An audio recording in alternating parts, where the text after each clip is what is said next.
Thank you. Thanks, Professor Ku, for your kind introduction. Hello, everyone. Yeah, this is Soyoung Park.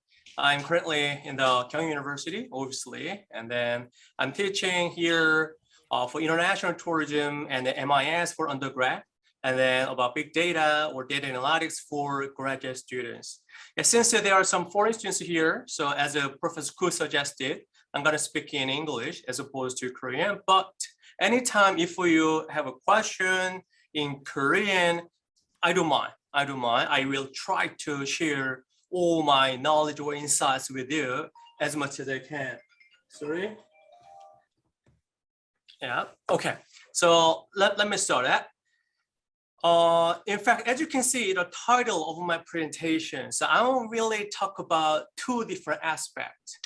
One, smart tourism, as literally the department you are involved in, the smart tourism. When we talk about smart tourism, it's very difficult to disregard data. Data is one of the key that we can understand tourism phenomena and understand travel behaviors and so on.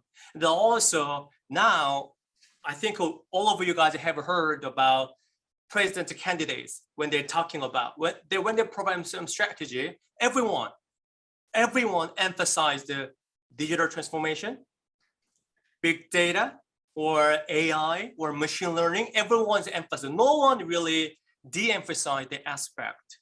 So that part, I'm going to talk about how data can be used or helpful in understanding smart tourism. Simultaneously, I'm bringing another perspective, which is design. Somehow, data is a very objective concept. We can calculate 2 higher than 1, 10 higher than 5, something like this. It's a very objective concept. And I'm bringing very abstractive concept, which is a design. So my presentation for today is that how we integrate those two, such a quite opposite concept, abstractive concept design with data, which is a very objective concept. So I know that we have about 2 hours in total, but I have a little bit such a longer material. So I think I can explain my presentation a little bit over 1 hour, and then I will try to have some Q&A from you guys. Okay, but anytime, if you have any questions, you may interrupt me anytime. In English or Korean, it really doesn't matter.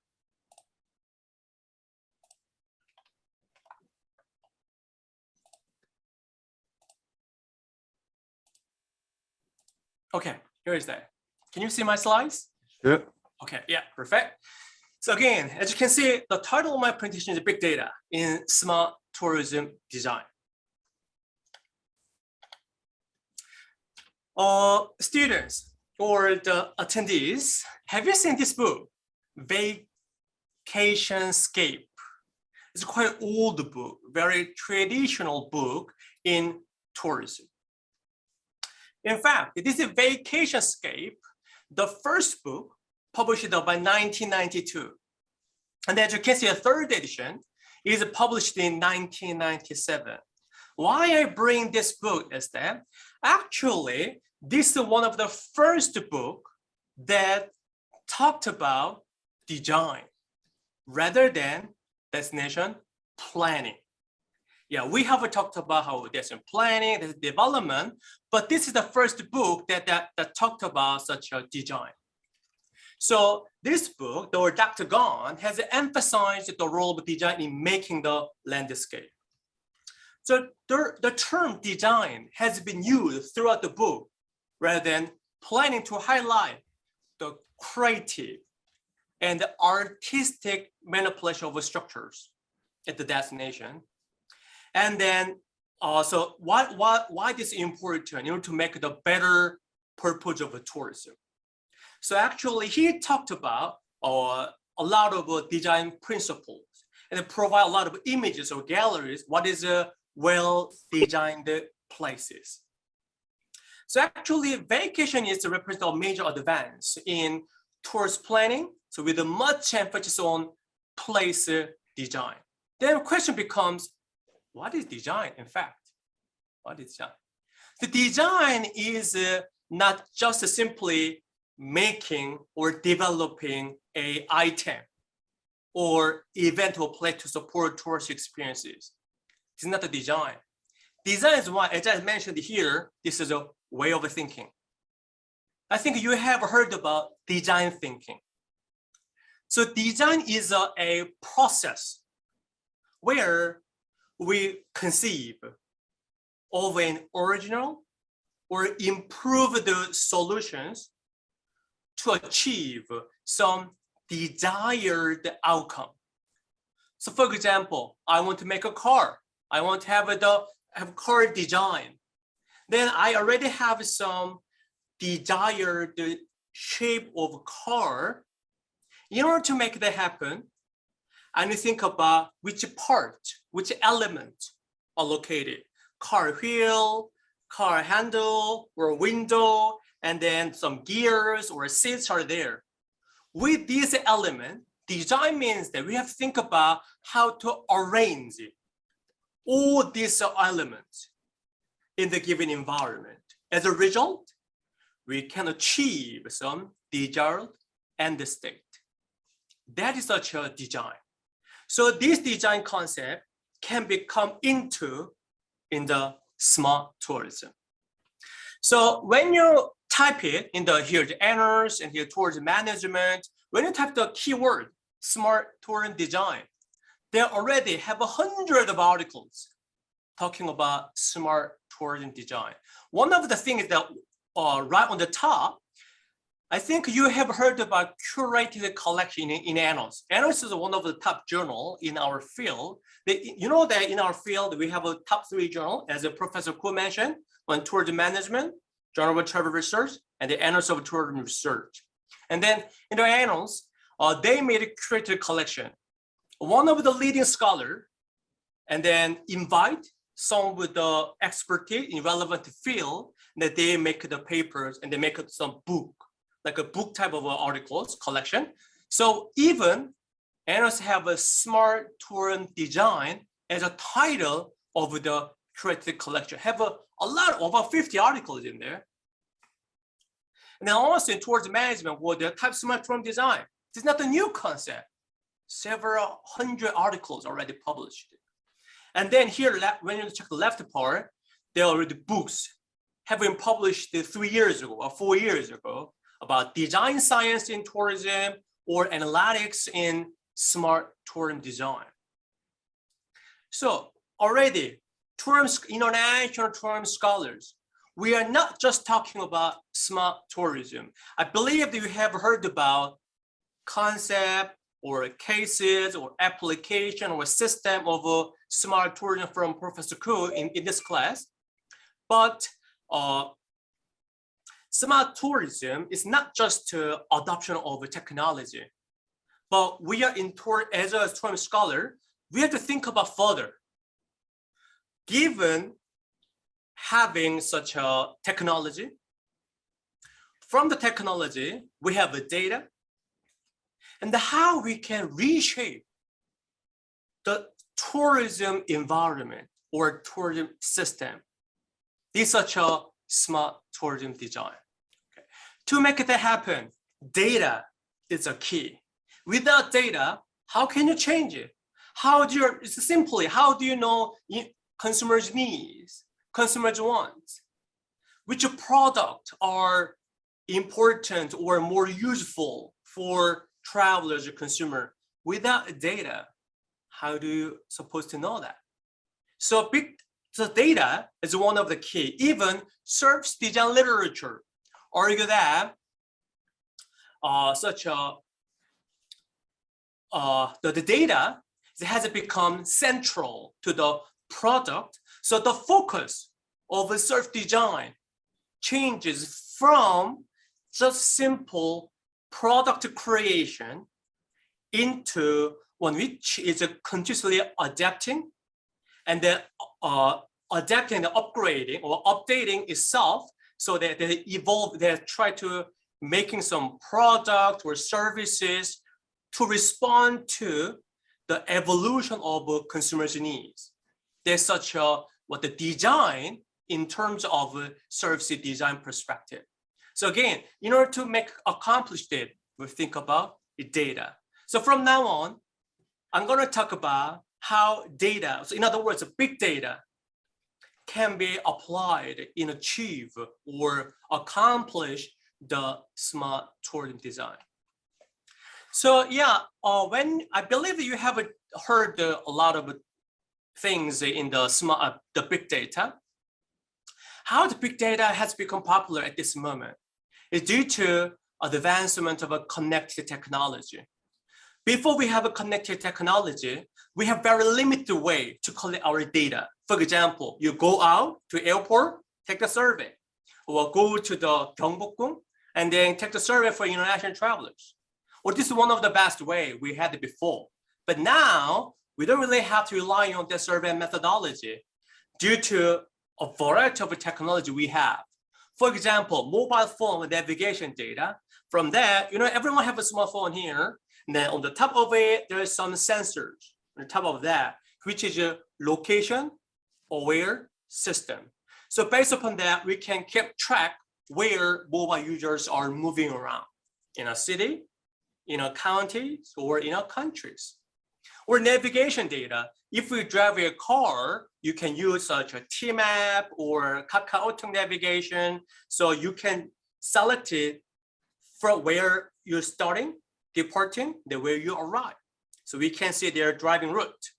And then if we go to Instagram or TripAdvisor or Flickr, we can see where did you take photos and what you're writing.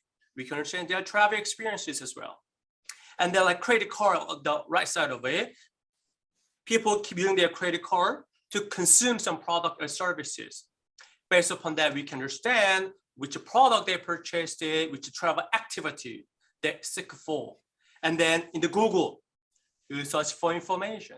And then these all influencer search information can coming into.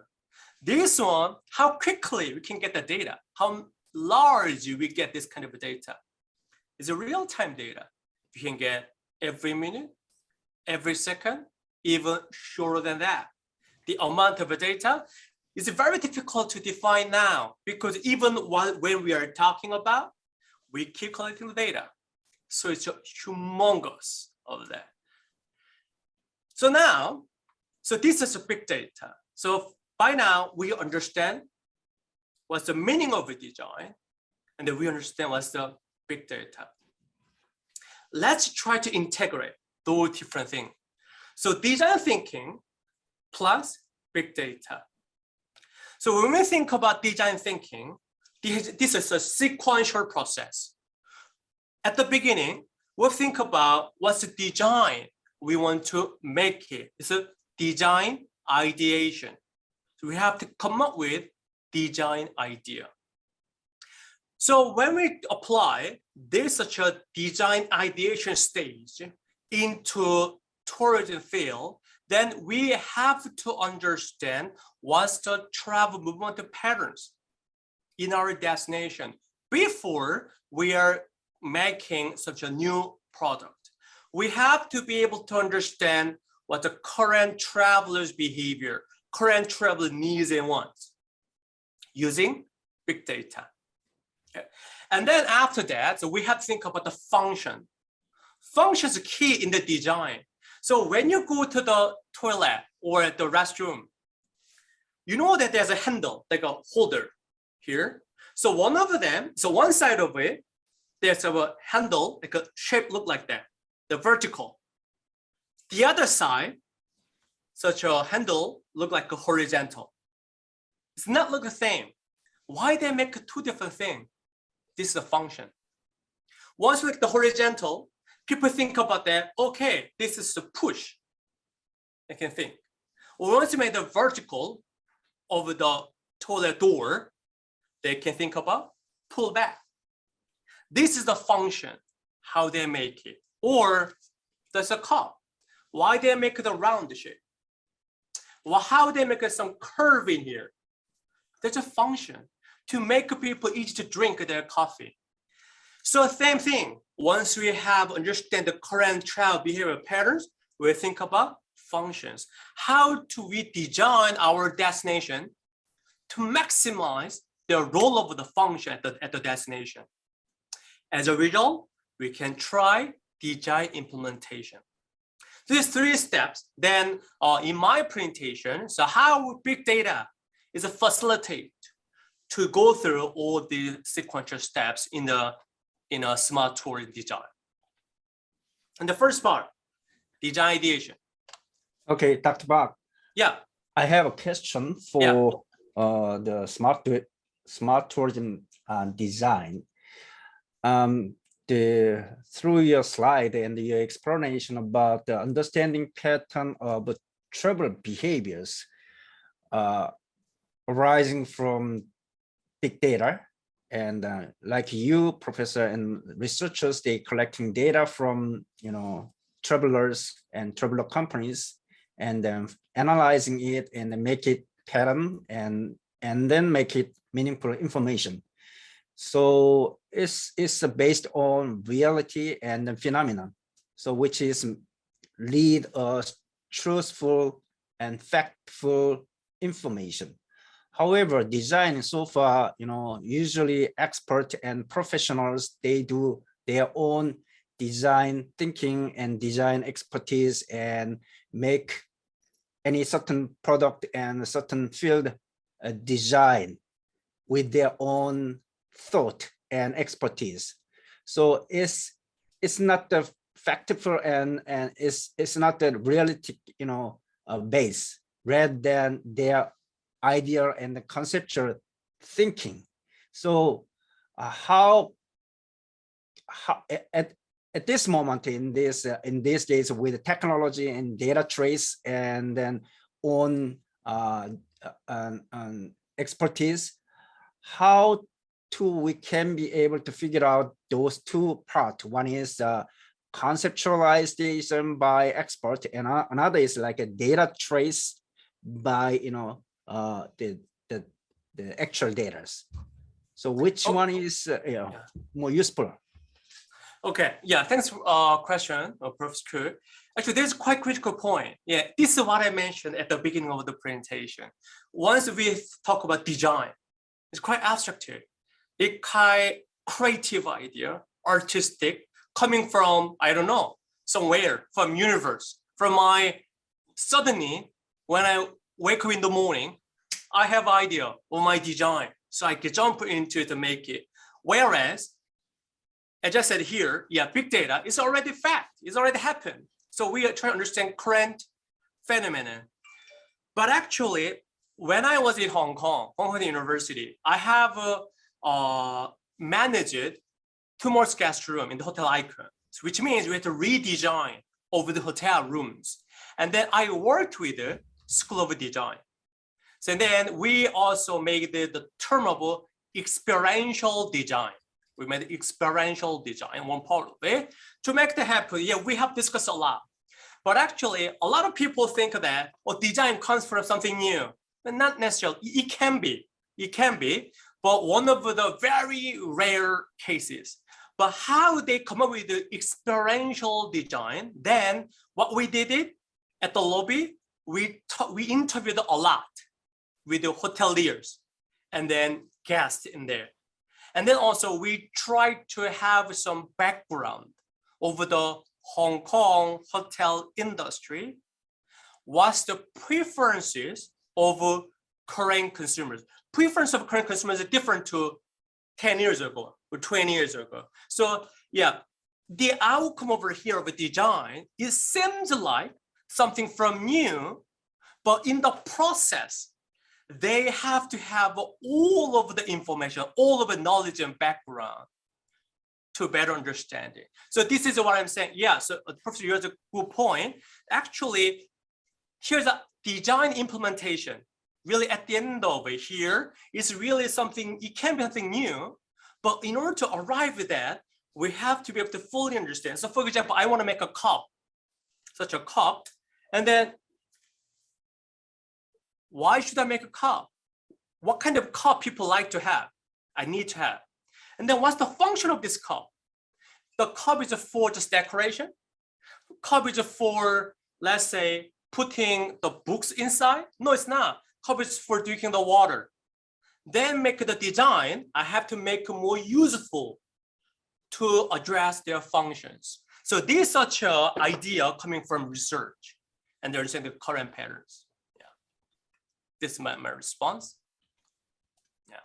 Okay, thank you for your question. So please let me know anytime if I have it. Yeah, that's really critical issue. Yeah, and then big data. I'm not quite sure how many students have seen big data literally. So this is quite different to survey data. Survey data, you ask the question from the 5-point Likert scale. 1, strongly disagree. 5, strongly agree. So data range only 1 to 5 or 1 to 7 more likely. But in big data, so for example, if we ask that how many people coming to my city, it can be from 0 until unlimited. Unlimited. If you look at the geographic data, let's say latitude longitude, 3.0 is higher than 1.0. No, it's not. Even that's a number, but the meaning is location. We cannot say which one is higher than lower, but it only shows the location of the points. So when I look at, so we have to look at the different angle. This is such a new thing that in the traditional literature, traditional research, most of them, they have the sense of reductionism. Reductionism is what? They try to understand certain component. For example, if I want to understand travel behavior, in a travel behavior, I want to see within travel behavior here, I look at the very specific area. I want to see the relationship between the essential image and the intention to visit the place. I want to see that relationship, okay? Or I want to understand travel behavior based upon age. According to different age, how their motivations are different. What is it?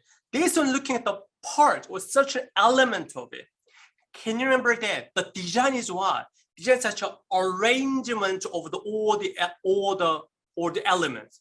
Look at the car, as I said before.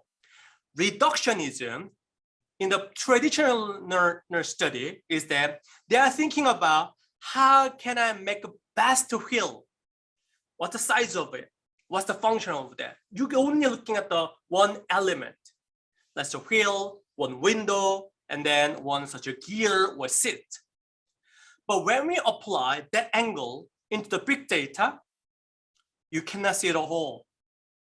Thinking about that, I want to understand the travel behavior patterns, visiting entire South Korea. Do you think let's say just SEM, everyone's doing it? Is it really good chance, good methodology to understand full travel patterns covering entire South Korea? No, it's not. Too big. The South Korea country itself too big to use traditional method. So in this sense, what I want to really highlight is that we shouldn't look at one single element, which is from the component-based, we're looking into interaction-based. This we call a complex system. By now, before nutritional literature, we look at each element like a decent design and satisfaction, or satisfaction to intention, or motivation to intention, or perceived risk to intention, every single component. But once we put everything into one system, they have interaction with each other. For example, if we visit one destination, you're gonna meet the residents, you're gonna face the stakeholders, you're gonna see a lot of infrastructure like transportation or transfer information centers. Everything is interacting with each other, everything. Every single element, they have their individual role. So now on, what we have to do that, rather than understanding individual role, but we have to be able to understand their interactions or connectivity. In other words, their network. We have to understand their network. So here is that. So what's the complex system? Complex system is nothing about but the sum of the parts. Once we put everything into the car, we understand the car as a whole rather than every single part of it. So in the component-based one, in other words, it's such that so low level of interactivity. I just only look at the wheel. I only look at the window.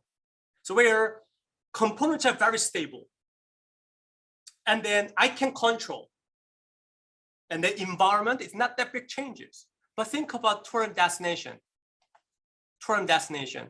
All the stakeholders interact with each other. Do you think a destination is stable? No, it's not. Quite dynamic. Think about pandemic.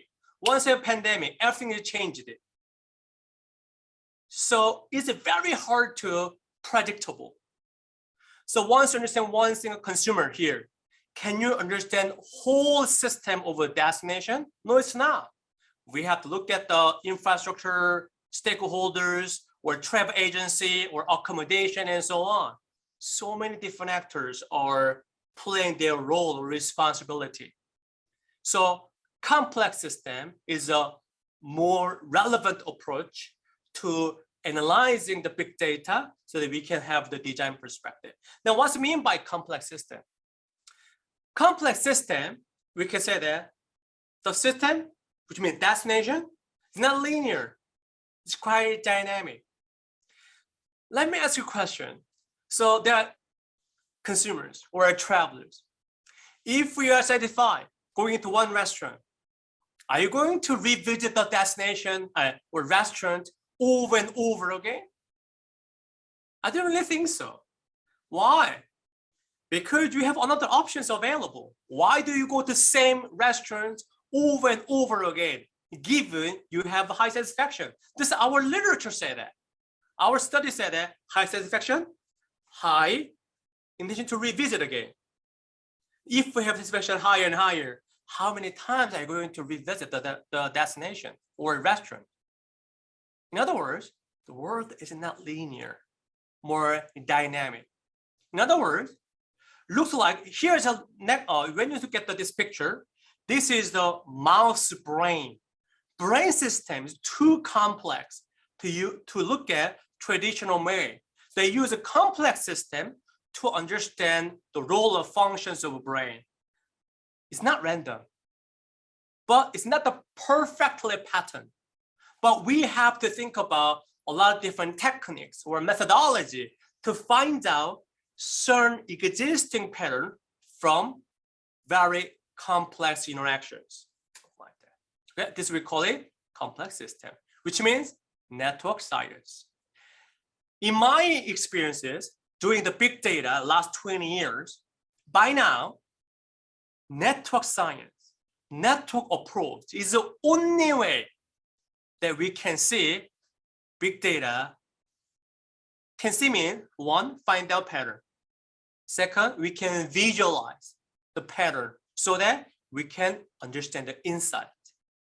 So network science is quite related to that. This network science, we can make the interactions, how they interact with each other. So how we applied it here is that I think some students already have seen this study before, but those students who haven't seen before, let me explain that. So now we have the data. There are 3 different cities, Jeonju, Chuncheon, and Gangneung in South Korea. So a lot of travelers coming into there. We look at the mobile data of those international travelers who visit these 3 different cities. Think about that.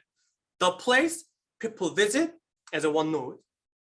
People move from one place to another node is there. The link between, we call it edge, connectivity. We can make the link between, right? One destination to another, they make the link.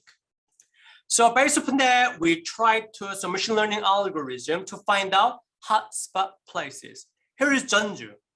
In Jeonju, again, we use mobile sensor data or mobile positioning data. We keep tracking where people move around. And then in the Jeonju, there are tower center, which is Gijigu. We follow their Gijigu basis locations.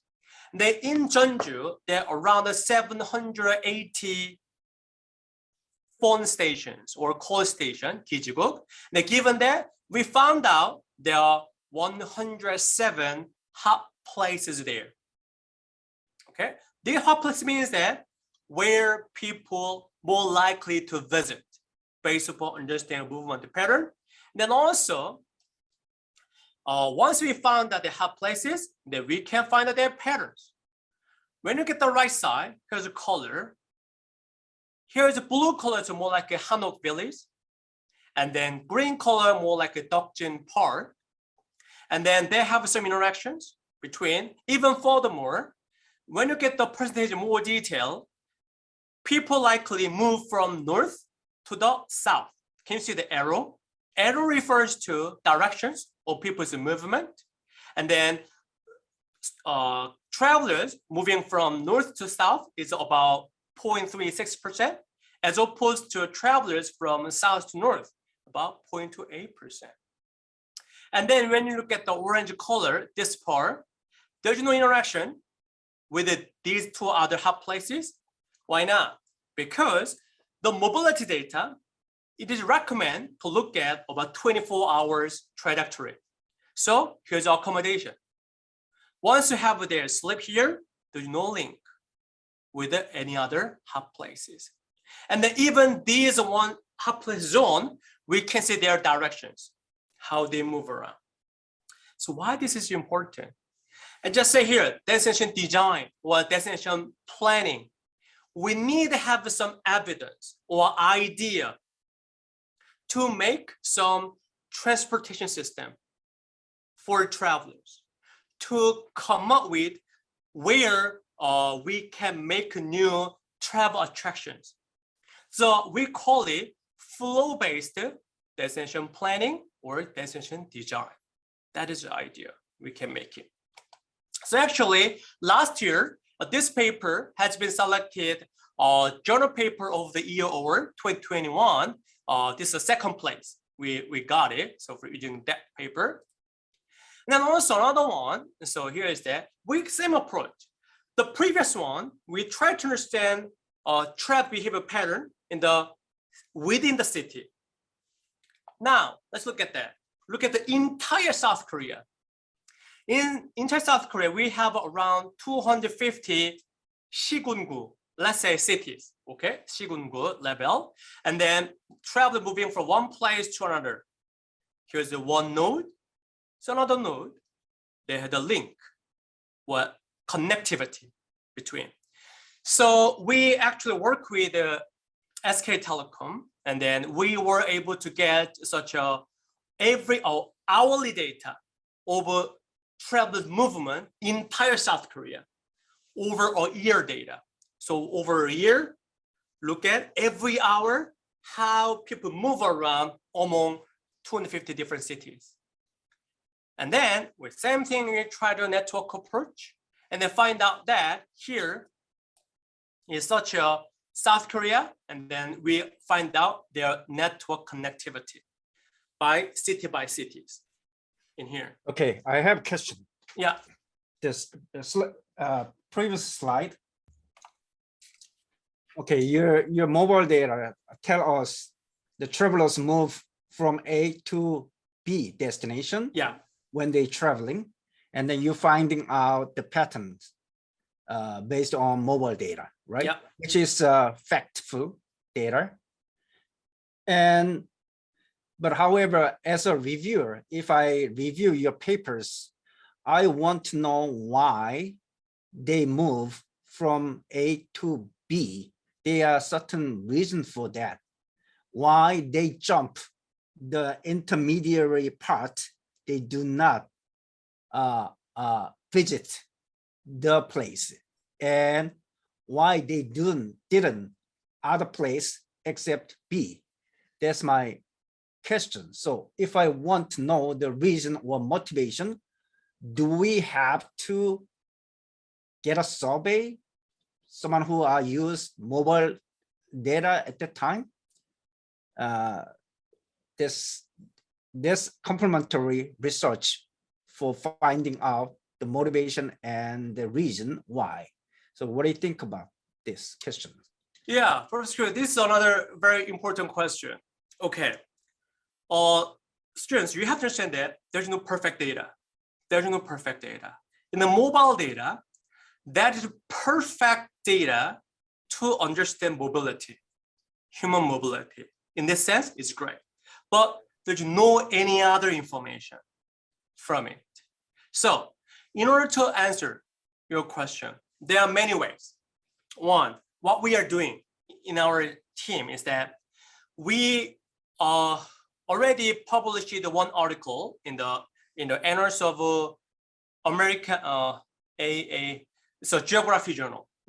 Geography Journal is that using the mobile data, we can find out their semantic travel activity. For example, where their hotel, or when they actually have a moving one place to another, where they stay, do some activity. In this sense, your question, I cannot say that. When they have activity, did they eat something? Did they go to coffee shop? Did they go to museum? We have no idea. Mobile data is impossible to find out that detailed activity. But in our team, we already find out where is the accommodation, movement, or did some activity, but we don't know specifically. Second way, I'm gonna show you in here, navigation data. We have it. In the mobile data, it only have a spatial and temporal information, where people go, when people go. But navigation data, the furthermore, for example, if we drive a car, you put the 경희 University, 경희대학교, then POI data, the behind of Tmap or KakaoTalk, it have a POI. We know that 경희 University is an education institution. That means that, so you provide specific building or some destination.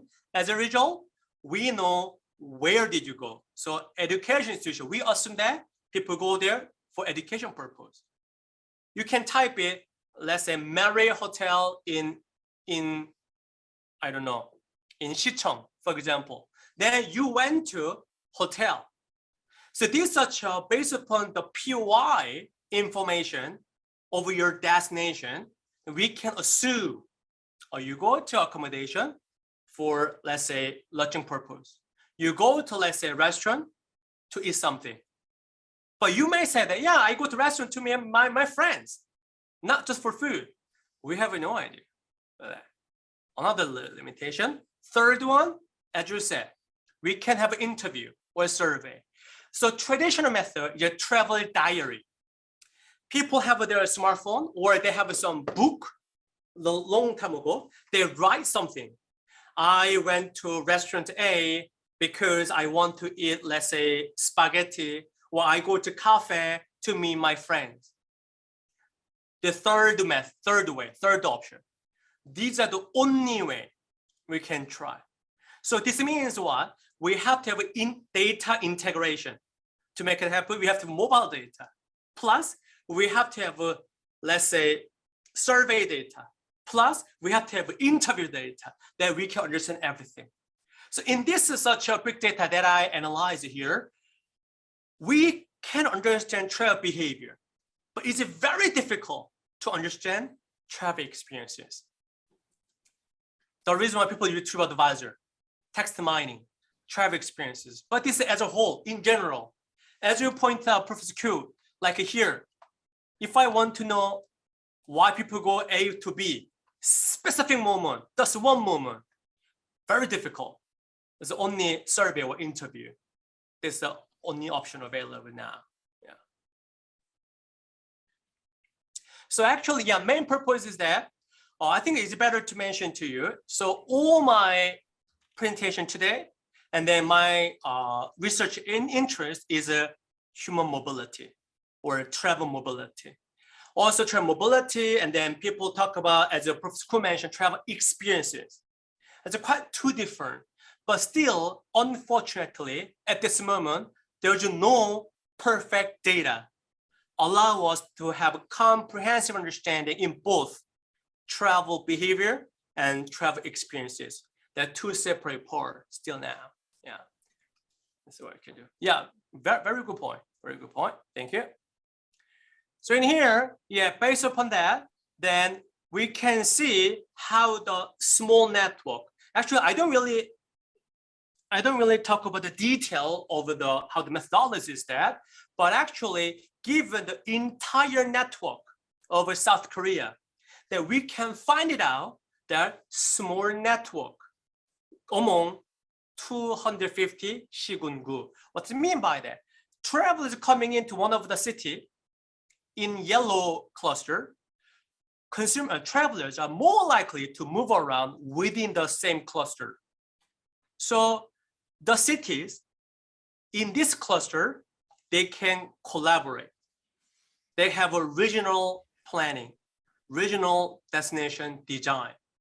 This is how we can generate it from the mobile data set in here. Okay, and then also like a transportation system.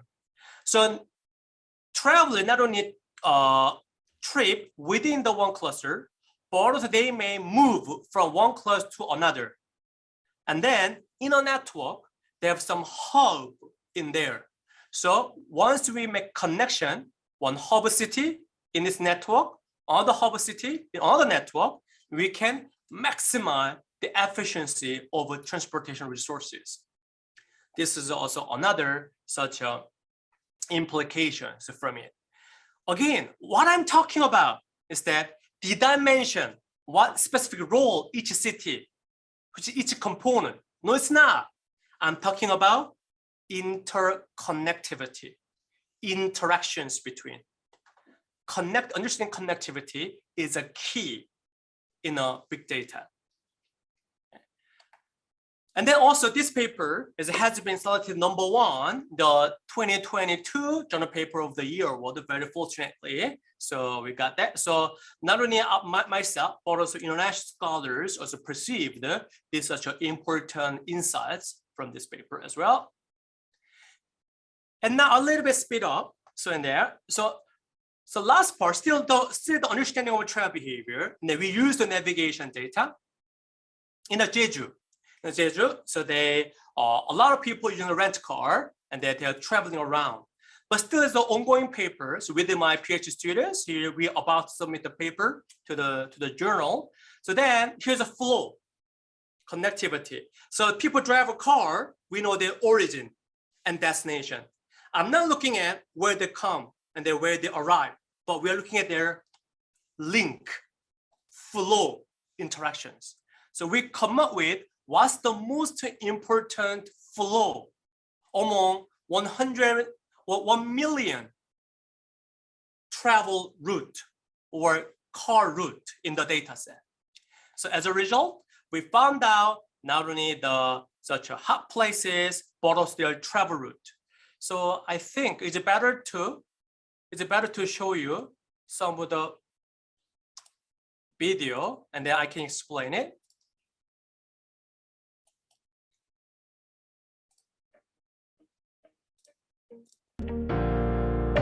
So here's that. Oh, sorry. Yeah, so we used the navigation data to find the traffic for the patterns here. At the beginning, travelers coming into Jeju Airport, and we found out that where are the first place that we visit? We have the origin, destination by car.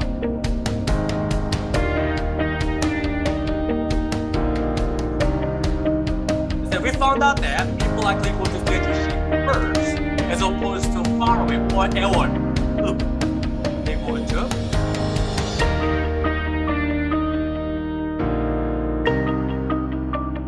And then also, this is showing people's car movement. And by applying the machine learning algorithm, we found out that there are 8 hot places and then their movement.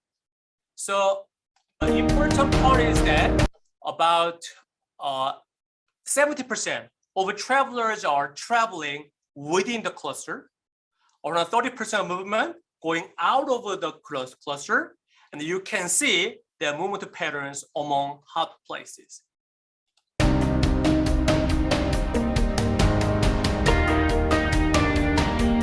Then also, as a Professor Khu asked me a question, not only finding out travel pattern, we found out that what kind of travel activity they want to achieve at the destination. Here's that people go to hot dog beach, they go to hotel, resort. Then if they go to area or west part of it, they mainly go to beach or cafe. This is the main activity they want to have. Or rent a car for 20%. If we go to Soyoung area, then people likely go to the waterfall or they go to traditional market. So this is because of data availability from navigation data that includes POI. And we can find out that. Now also just furthermore, we also have analyzed bus fare data. We have all the, in the Jeju, there are around 6,000 bus stations. And then do you think everyone is all 6,000 stations? It's not. Can you see that here? Only 877 stations can explain 80% of bus usage, which is a red color here. Okay, then how about 6,000, the rest of 6,000 stations? People use only 20%. This is an 80-20 rule. In other words, 13% of bus station can explain 80% of bus usage. This is that.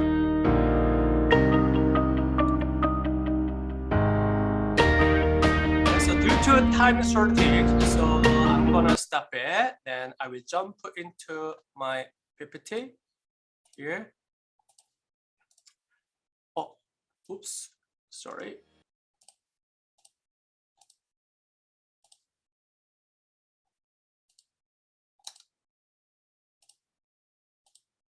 Oh, why it doesn't work? Second. Okay. So by now, so we understand it takes a long time to understand the travel patterns. Have a what's the idea? What's the current movement patterns over travel behavior? And now we go to the functionalism in the design. So once we find out how people move at the Jeju, let me give a case of the Jeju Island. Once we understanding the movement patterns, the Jeju Island, and then once we know their travel activities, then we can make the functions of the destinations. Like here, you have currently the MBTI personality questionnaire is quite popular, right? Everyone tried it. Also, I tried as well, the quite weird personality I have from that questionnaire. And then also same thing, let's think about the destination. In our data set, we have a grid format. You can think about the badukpan, that the grid. We cut it out. And then I believe that each grid or each region in a Jeju Island, they may have their own functions. How got this idea from here? Why? Look at that. Depending on different hotspots, the key activities travelers want to have is quite diverse. This means what? Each region have their own individual functions. In my classroom, I have around 20-25 students. They all say, no, they have different skills, different background. They have a different role in the classroom or in your company. Same idea in here. I believe that each different region, they have each own functions. So we apply the machine learning algorithm. They applied from the text mining and into geographic field. We found out total 30 functions. And then we tried cluster analysis of the functions, and then we found out that there are 4 different functions. And then, for example, here, red color, red zone is the main function is for restaurant purpose. People go there mainly for restaurant purpose. And then yellow is lodging. This zone, the area is a function of accommodations. So like here, so why this is important? Then when we make a destination design, in the previously, we only concern travel mobility. Now, travel mobility plus what's the function? This is a cup, same thing. I want to have some shape I have in my mind, but what's the function of it? So to drink water, same thing. I know why people go there, how people go there, but I know why they go there. What's the role of the destinations, the fugitive functions? We can integrate that. Okay, so this is the thing, also developing paper.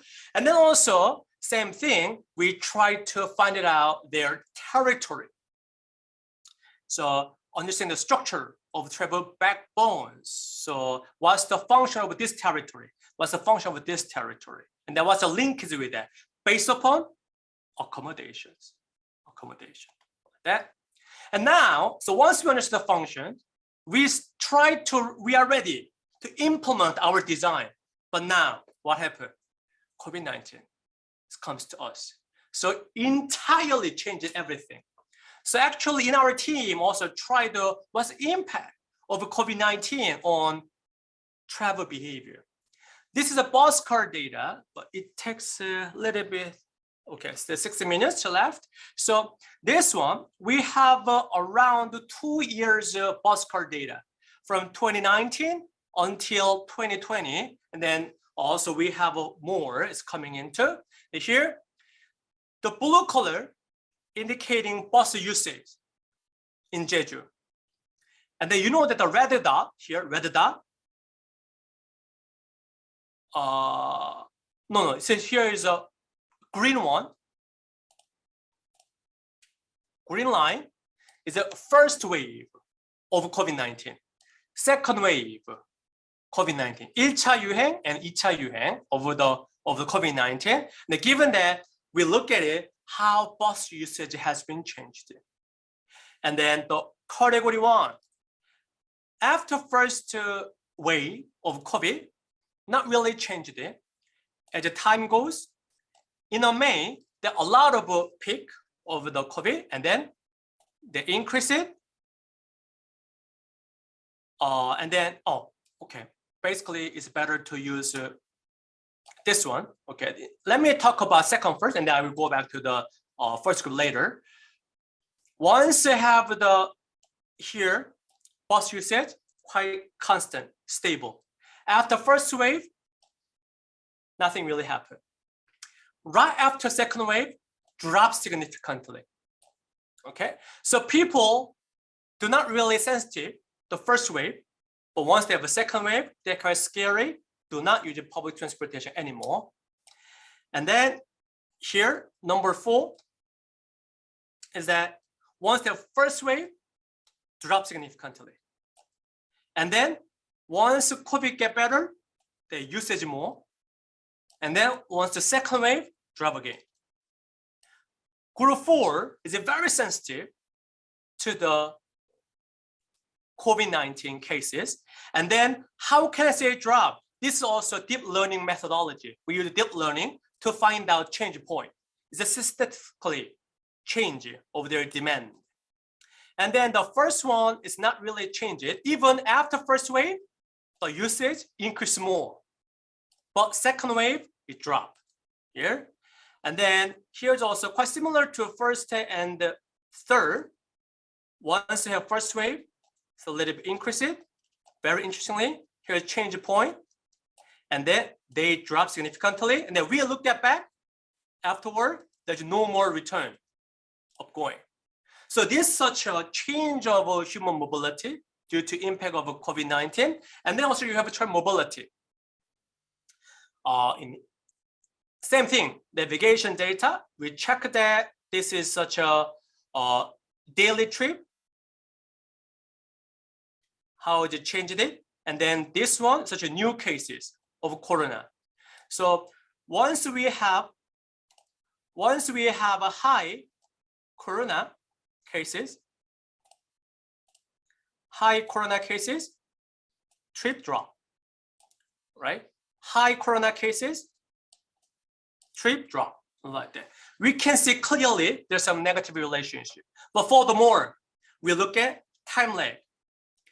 Does it really affect immediate effect, short-term effect, or long-term effect of corona on the travel activity? And then not just travel demand, we look at the all multi-travel activities. How about travel activity for indoor, outdoor, or such a beach or public gathering, or different multiple travel activity? We found out that. So this also paper will coming on soon, yeah, in one of the journal. I believe you can find more detail. So we a little bit pause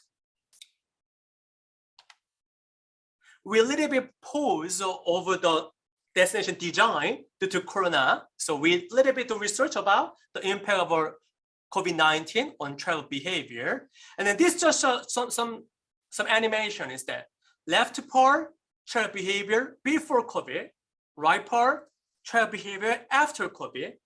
What I just want to tell is that left part, more blink, which means that we're checking the growth or change of a travel behavior, much more dynamic than right side, which is after COVID-19.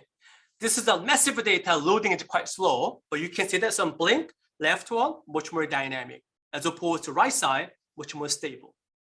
You can see that. So last thing here, my last presentation. After pandemic here, so we finished the design ideation, functionalism. There's some coronavirus here. So we try some research about what's the impact of COVID on travel behavior. Now we're coming into design implementation. Through the coronavirus study, we found out that post-COVID travel behavior will be more individual pattern. And then their needs are much more sophisticated. They want to have information about hygiene, social distancing, and safety issues, in addition to travel experiences. So people less likely go to crowded places. They want to maintain social distancing, as well as maximize their travel experiences. And then they more have individual travel patterns.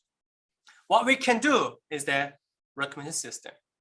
We have to provide customized information services to individual travelers, not as a group travelers. So last thing is that what we are doing is that we not only try academic research, but also we are helping the society. So we developed a recommendation system. I didn't mention some of the old methodology before here. So using the deep learning algorithm, we were able to predict where travelers are likely to visit, location prediction. And then once people visit the destination, we predict which travel activity they want to have. We can forecast activity.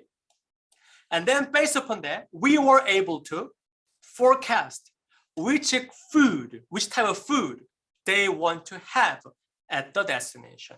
So we have the food recommendation. So the three-stage algorithm has been developed, and it was really implemented into the app. So if you download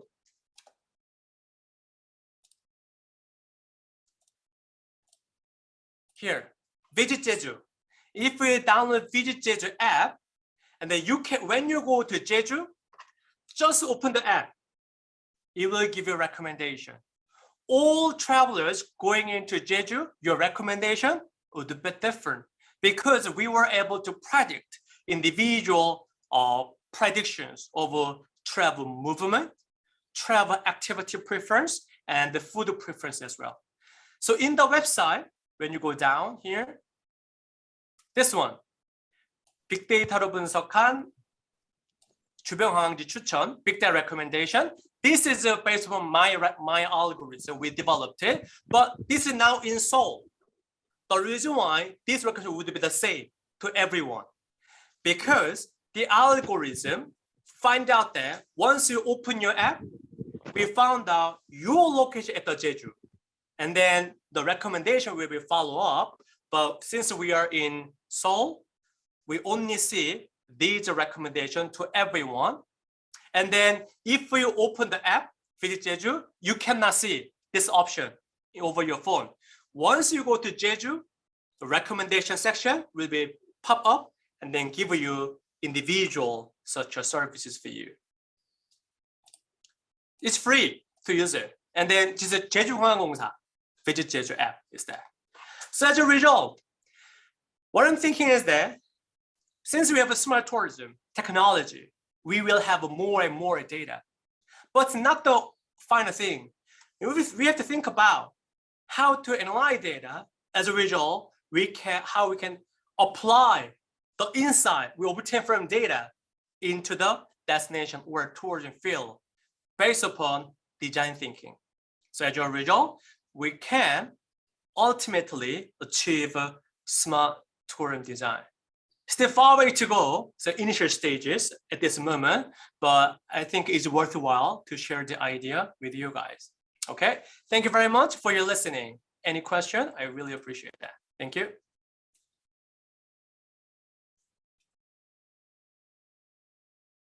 Thank you very much, Dr. Park.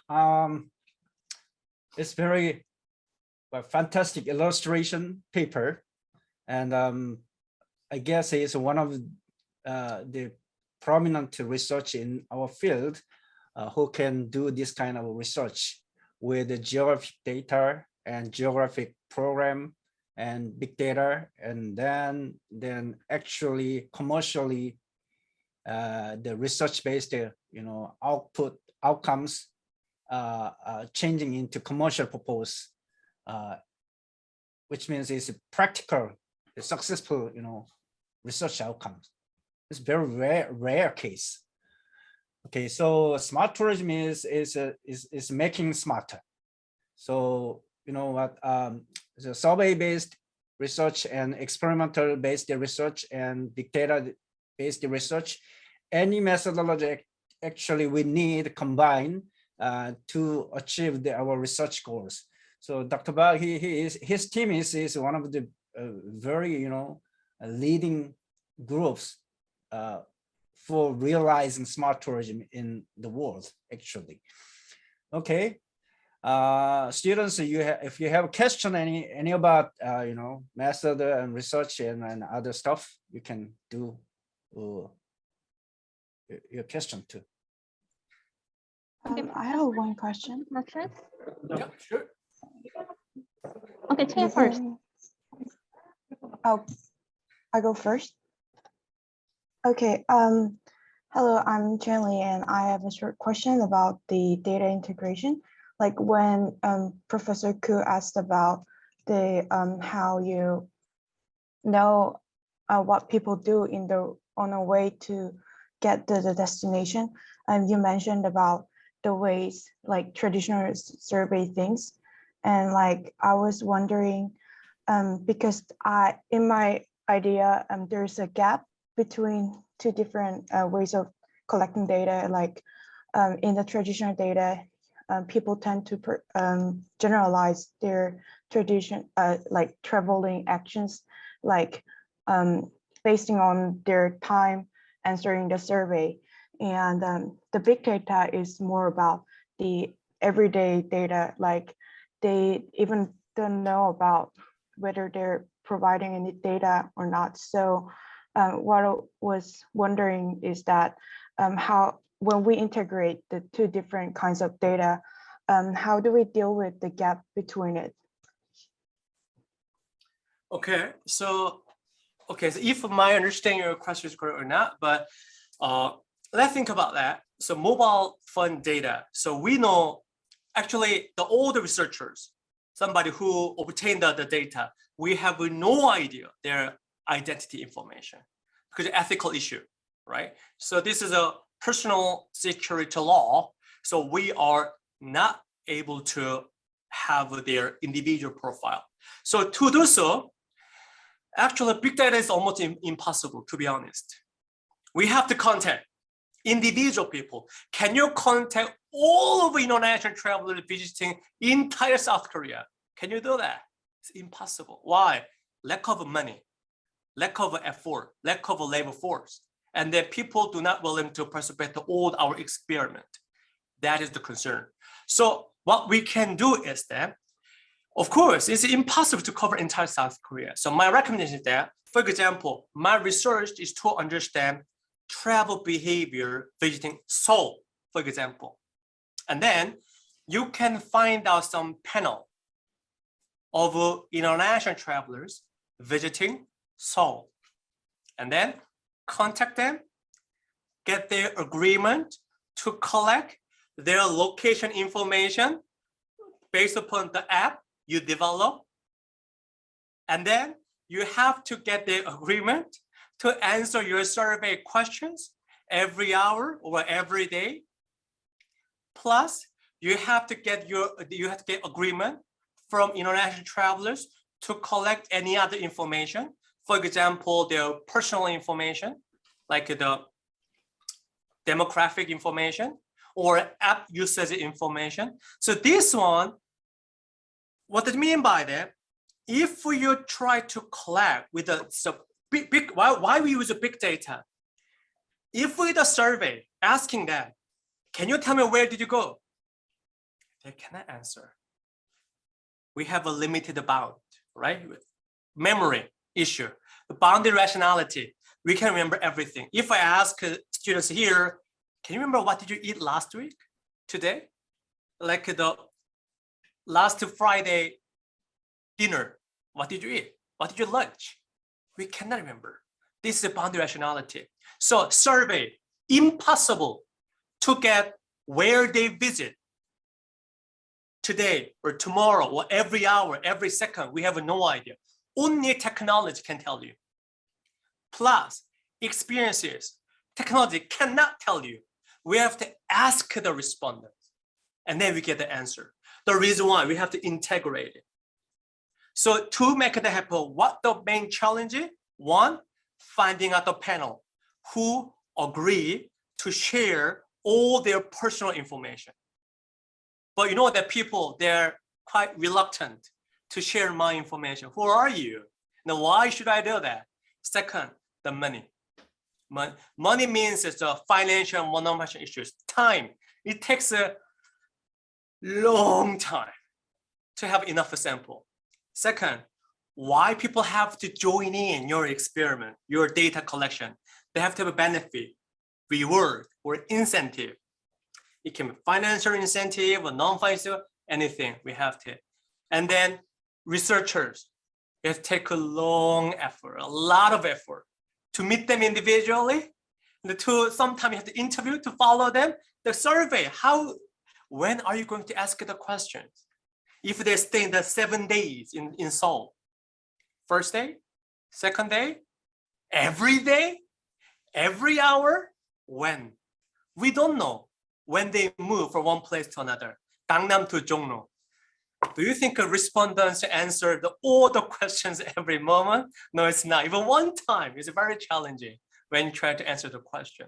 That is challenges. That is faces everyone, not just you, everyone, including myself. The reason why when Professor Khu asked me the question from A to B, how we find out activity experiences, data limitations. We have no idea. But as technology get better, and then as we have a better, more creative idea in terms of data collection, I'm pretty sure that in some day we can address that limitations. But at this moment, only data integration is an option available. Someone he explained very well about how to do research and with data and what data and what stakeholders have to integrate together for making research effective. Actually, you have to meet your powerful and good advisor like Soyoung Park, he can do this kind of the research. Through my so far experience in smart tourism industry and then in Korean situation, every single destination and the KTO and Seoul and NTO, RTO, they highly interested in making this kind of a smart tourism design with data.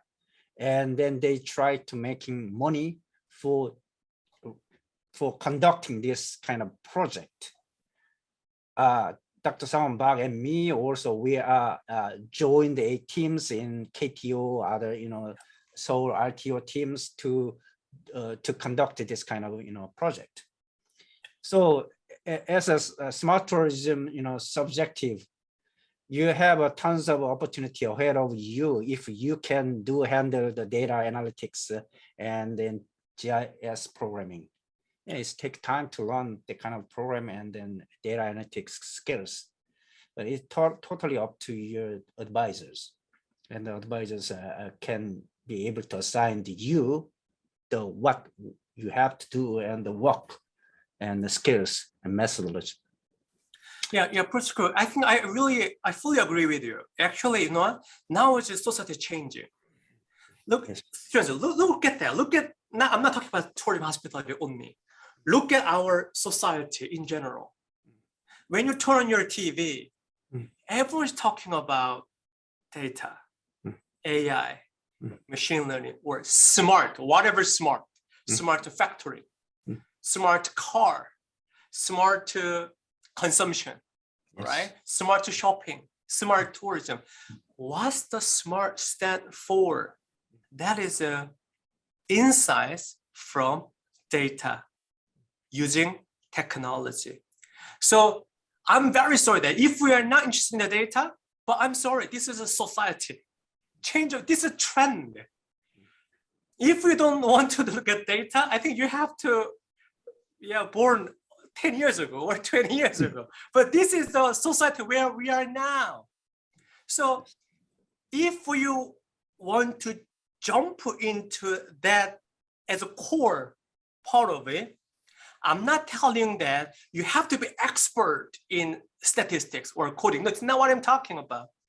You have to at least be able to communicate or have some insights from data. There is a fundamental skill. Otherwise, you're gonna be isolated or the boundary. You cannot talk with them. Everything now in a company, as Professor Koo mentioned, KTO, even small 지자체, even small region, every time they look at the credit card data, they look at the mobile data, they don't look at survey data anymore. In fact, survey data give you some broader idea. I'm not saying this is not important. It's very important. It's very important, but different role of that. Every people, they're looking at data or result, report from the data. So you are still learning, students. You still have a chances. You still have an opportunity to get that skill, to get that knowledge, then become the core of the decision-making process rather than peripheral decision-making process. This is a trend. This is where we are living, 2022. Yeah. Is a game changing now? Everybody mentioned the data, but it's a data. If you mention it by your verbal language, it's not powerful anymore. You have your hands-on experience for that. I'm an established professor, so I don't need hands-on experience, but I know how to handle the teams with other teams to conduct, the project. So like your age, if you are joining the master degree or PhD degree, you have to finding out the opportunity who can, leading you and joining the project and the chance to work, the research work, this kind of stuff. So the reason why I invited Dr. Soyoung Park to these seminars, I want to show you and sharing with you the updated and the most recent, the upcoming research. How can he do? Okay. Yeah. Other questions? 네, 교수님 제가 하나 오케이. 여쭤도 될까요? 한글로 네. 해도 됩니다. 예. 네네, 저는 한글로 여쭈겠습니다. 박상원 교수님 그 데이터를 관광에 적용한 그 다양한 결과들 보여주셔가지고 인상 깊었습니다. 감사합니다. 저는 초보 연구자라고 인사드리는 게 맞을 것 같고요. 그리고 교수님 조랑과 글자가 한자 다른 박창원 박사라고 합니다. 그러니까 네. 저도 네. 최근에 이제 개인적으로 저는 이제 전시회를 전공을 해서 무역 전시회에서 그 참관객 동선이나 이런 공간적 데이터에 따른 그 성과가 어떻게 다른지 뭐 이러한 연구를 조금 해보려고 하고 있는데요. 근데 뭐 저를 포함해서 특히나 이제 그 학위 과정 중에 있는 학생들 같은 경우에는 아까 말씀해 주셨던 디자인 띵킹까지는 어느 정도 이제 뭐 이런 문헌적인 과정을 가지고 할 수는 있을 것 같은데 이러한 그 다양한 데이터 자체를 분석하기 위해서는 우선되어야 하는 게 이제 결국은 데이터가 수집되어야 한다고 생각하거든요. 이 앞에 질문과 어떻게 보면 비슷할 수 있는데, 그런데 문제는 이제 저나 이런 초보 연구자나 학생들 같은 경우에는 이러한 데이터, 특히나 빅데이터에 어떻게 보면 접근을 하는 것, 수집하는 것 자체가 굉장히 어려운 게 사실 현실입니다. 뭐 교수님 더 잘 이해해 주시겠지만, 그래서 뭐 설령 이제 이러한 데이터를 수집하는 기업들이나 뭐 아까 말씀해 주셨던 뭐 지자체들이 저희가 이제 그 접근을 한다고 하지만 또 말씀해 주셨던 또 뭐 프라이버시 파러시 이런 것 때문에 사실상 이용하고 저희가 분석하는 데 분명히 한계가 있는데요. 뭐 아까 전에 예로 뭐 전주 같은 경우에는 SK텔레콤이랑 협업을 하셨다고도 말씀해 주셨고 했는데 그동안 오늘 말씀해 주셨던 것도 포함해 가지고 그동안 이제 교수님께서 이러한 연구들을 수행함에 있어서 데이터들을 수집하셨던 거 그러한 사례나 경험들을 몇 가지 말씀해 주시면은 뭐 저를 포함해서 이 공부하시는 학생들한테도 조금 도움이 되지 않을까라고 생각을 합니다. 예, 부탁드리겠습니다. 네네. 예, 박사님 정말 아주 굉장히 중요하고 현실적인 질문이십니다. 이게 자, 저도 이거를 정말 말씀드리고 싶었어요. 아주 좋은 질문 해주셨는데 여러분들 제가 이걸 보여드리니까 이게 뭐 잘 되어왔네, 뭐 럭키하게 데이터가 있으니까 됐네 라고 생각하실 수 있습니다. 현실을 제가 말씀드리겠습니다. 자, 이거 어떻게 이렇게 됐느냐 비하인드 스토리를 말씀드리겠습니다. 저는 이제 구 교수님께서 말씀하시지만 이제 석사를 이제 미주에서 하고 이제 박사를 템플에서 했습니다. 템플에서 하는 동안에 저의 박사는 사실 MIS입니다. MIS고 이제 투어리즘을 이제 부전공을 했었는데요. 그때 이제 저희 지도 교수님이 이제 댄 페즈마이라는 교수님이 있습니다. 어떻게 보면은 투어리즘 AI 테크놀로지를 만드신 분입니다. 지금 은퇴하셨지만 그분하고 있으면서 저희가 이제 저희의 주 클라이언트는 뭐냐면 연방정부였어요. Federal Government.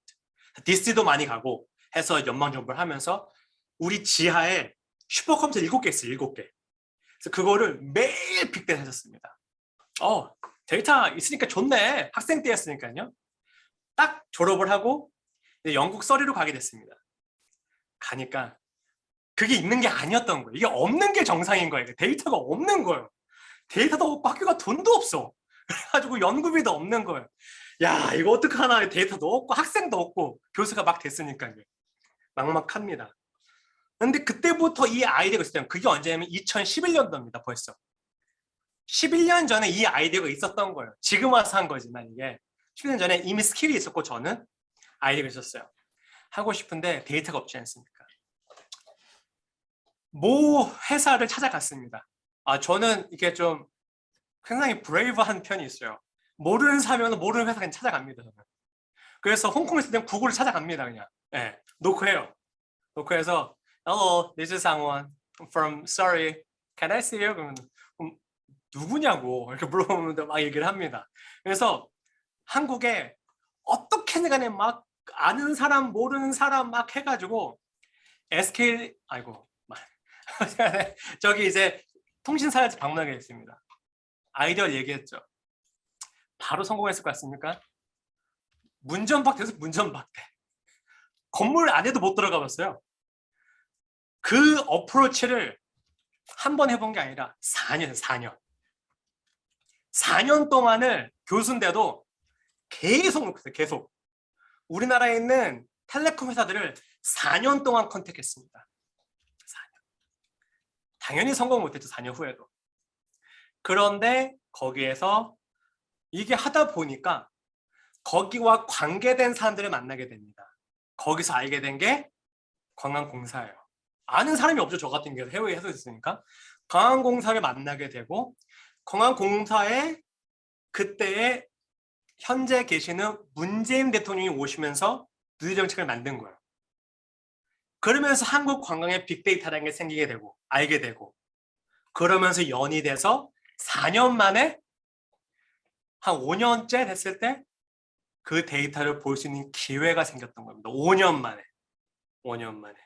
그 5년 만에 그 데이터 바꾸서 정말 내가 태어나서 제일 열심히 했던 것 같아요. 이거 내 이 기회다. 그러고서 정말 모든 저의 노력과 모든 가지고 있는 휴먼 파워를 넣어서 최고의 결과물을 만들게 되더니만 그 이후로 된 겁니다.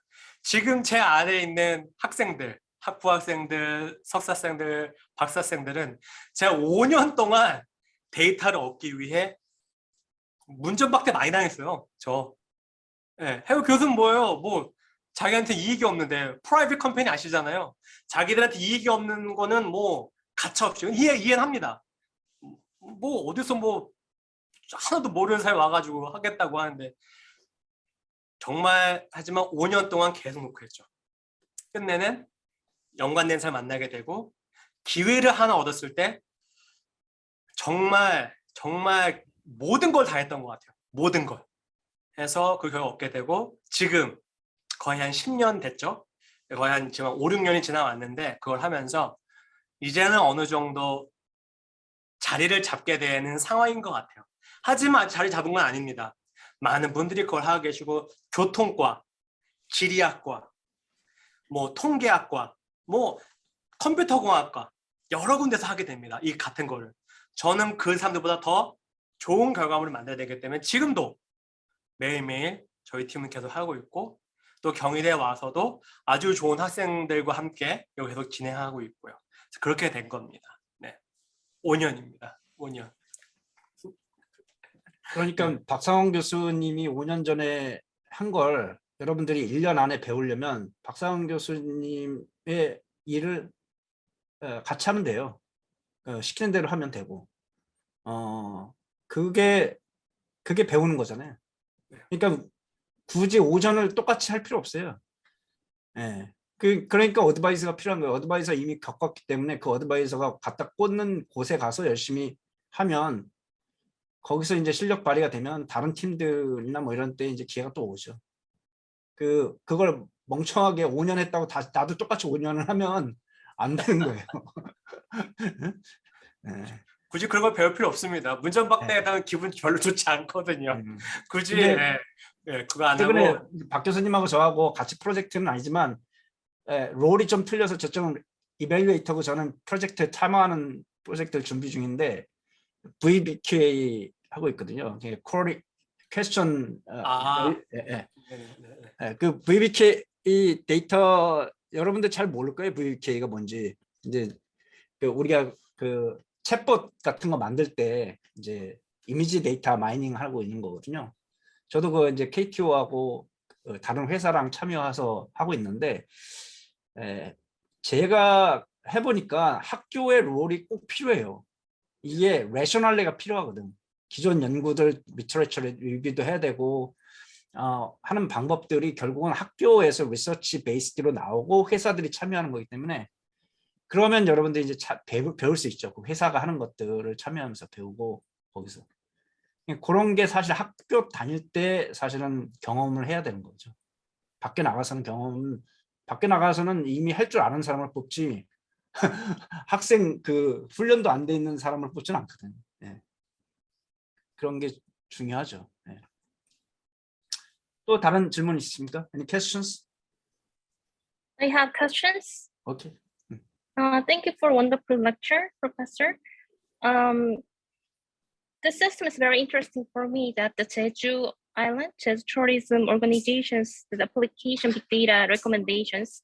So if a DMO or RTO want to use or apply your system to their locations, is it possible to directly to apply your system to the location? Yeah, And actually, another- oh yeah, keep doing. Okay, go ahead. Yeah, thanks for your question. Yeah, obviously, yes, absolutely. So we already developed the algorithm and then we made a server. So the response time is less than 1 second. So people get the response from it. Then, as long as another place like a city or a jijache, if they have a sufficient data set, then I cannot say directly applicable because different destinations have different context. So this means context-based recommendation system. So different destination, then we have to modify or to fit to the specific context of your destinations. But basically, we can try the similar approach, but depending on different data set, different types of data set, we have to revise the algorithm and then make a recommendation system. But in theory, yes, we can. But a lot of modifications or updates are required, depending on one, your destination feature. Second, the data set that you have. And the third one, what do you want to do? The main purpose of your recommendation system. Yeah. Okay, thank you for answering. Another question is that visit Jeju recommendation, big data recommendation, your system can be applied to foreign tourists too.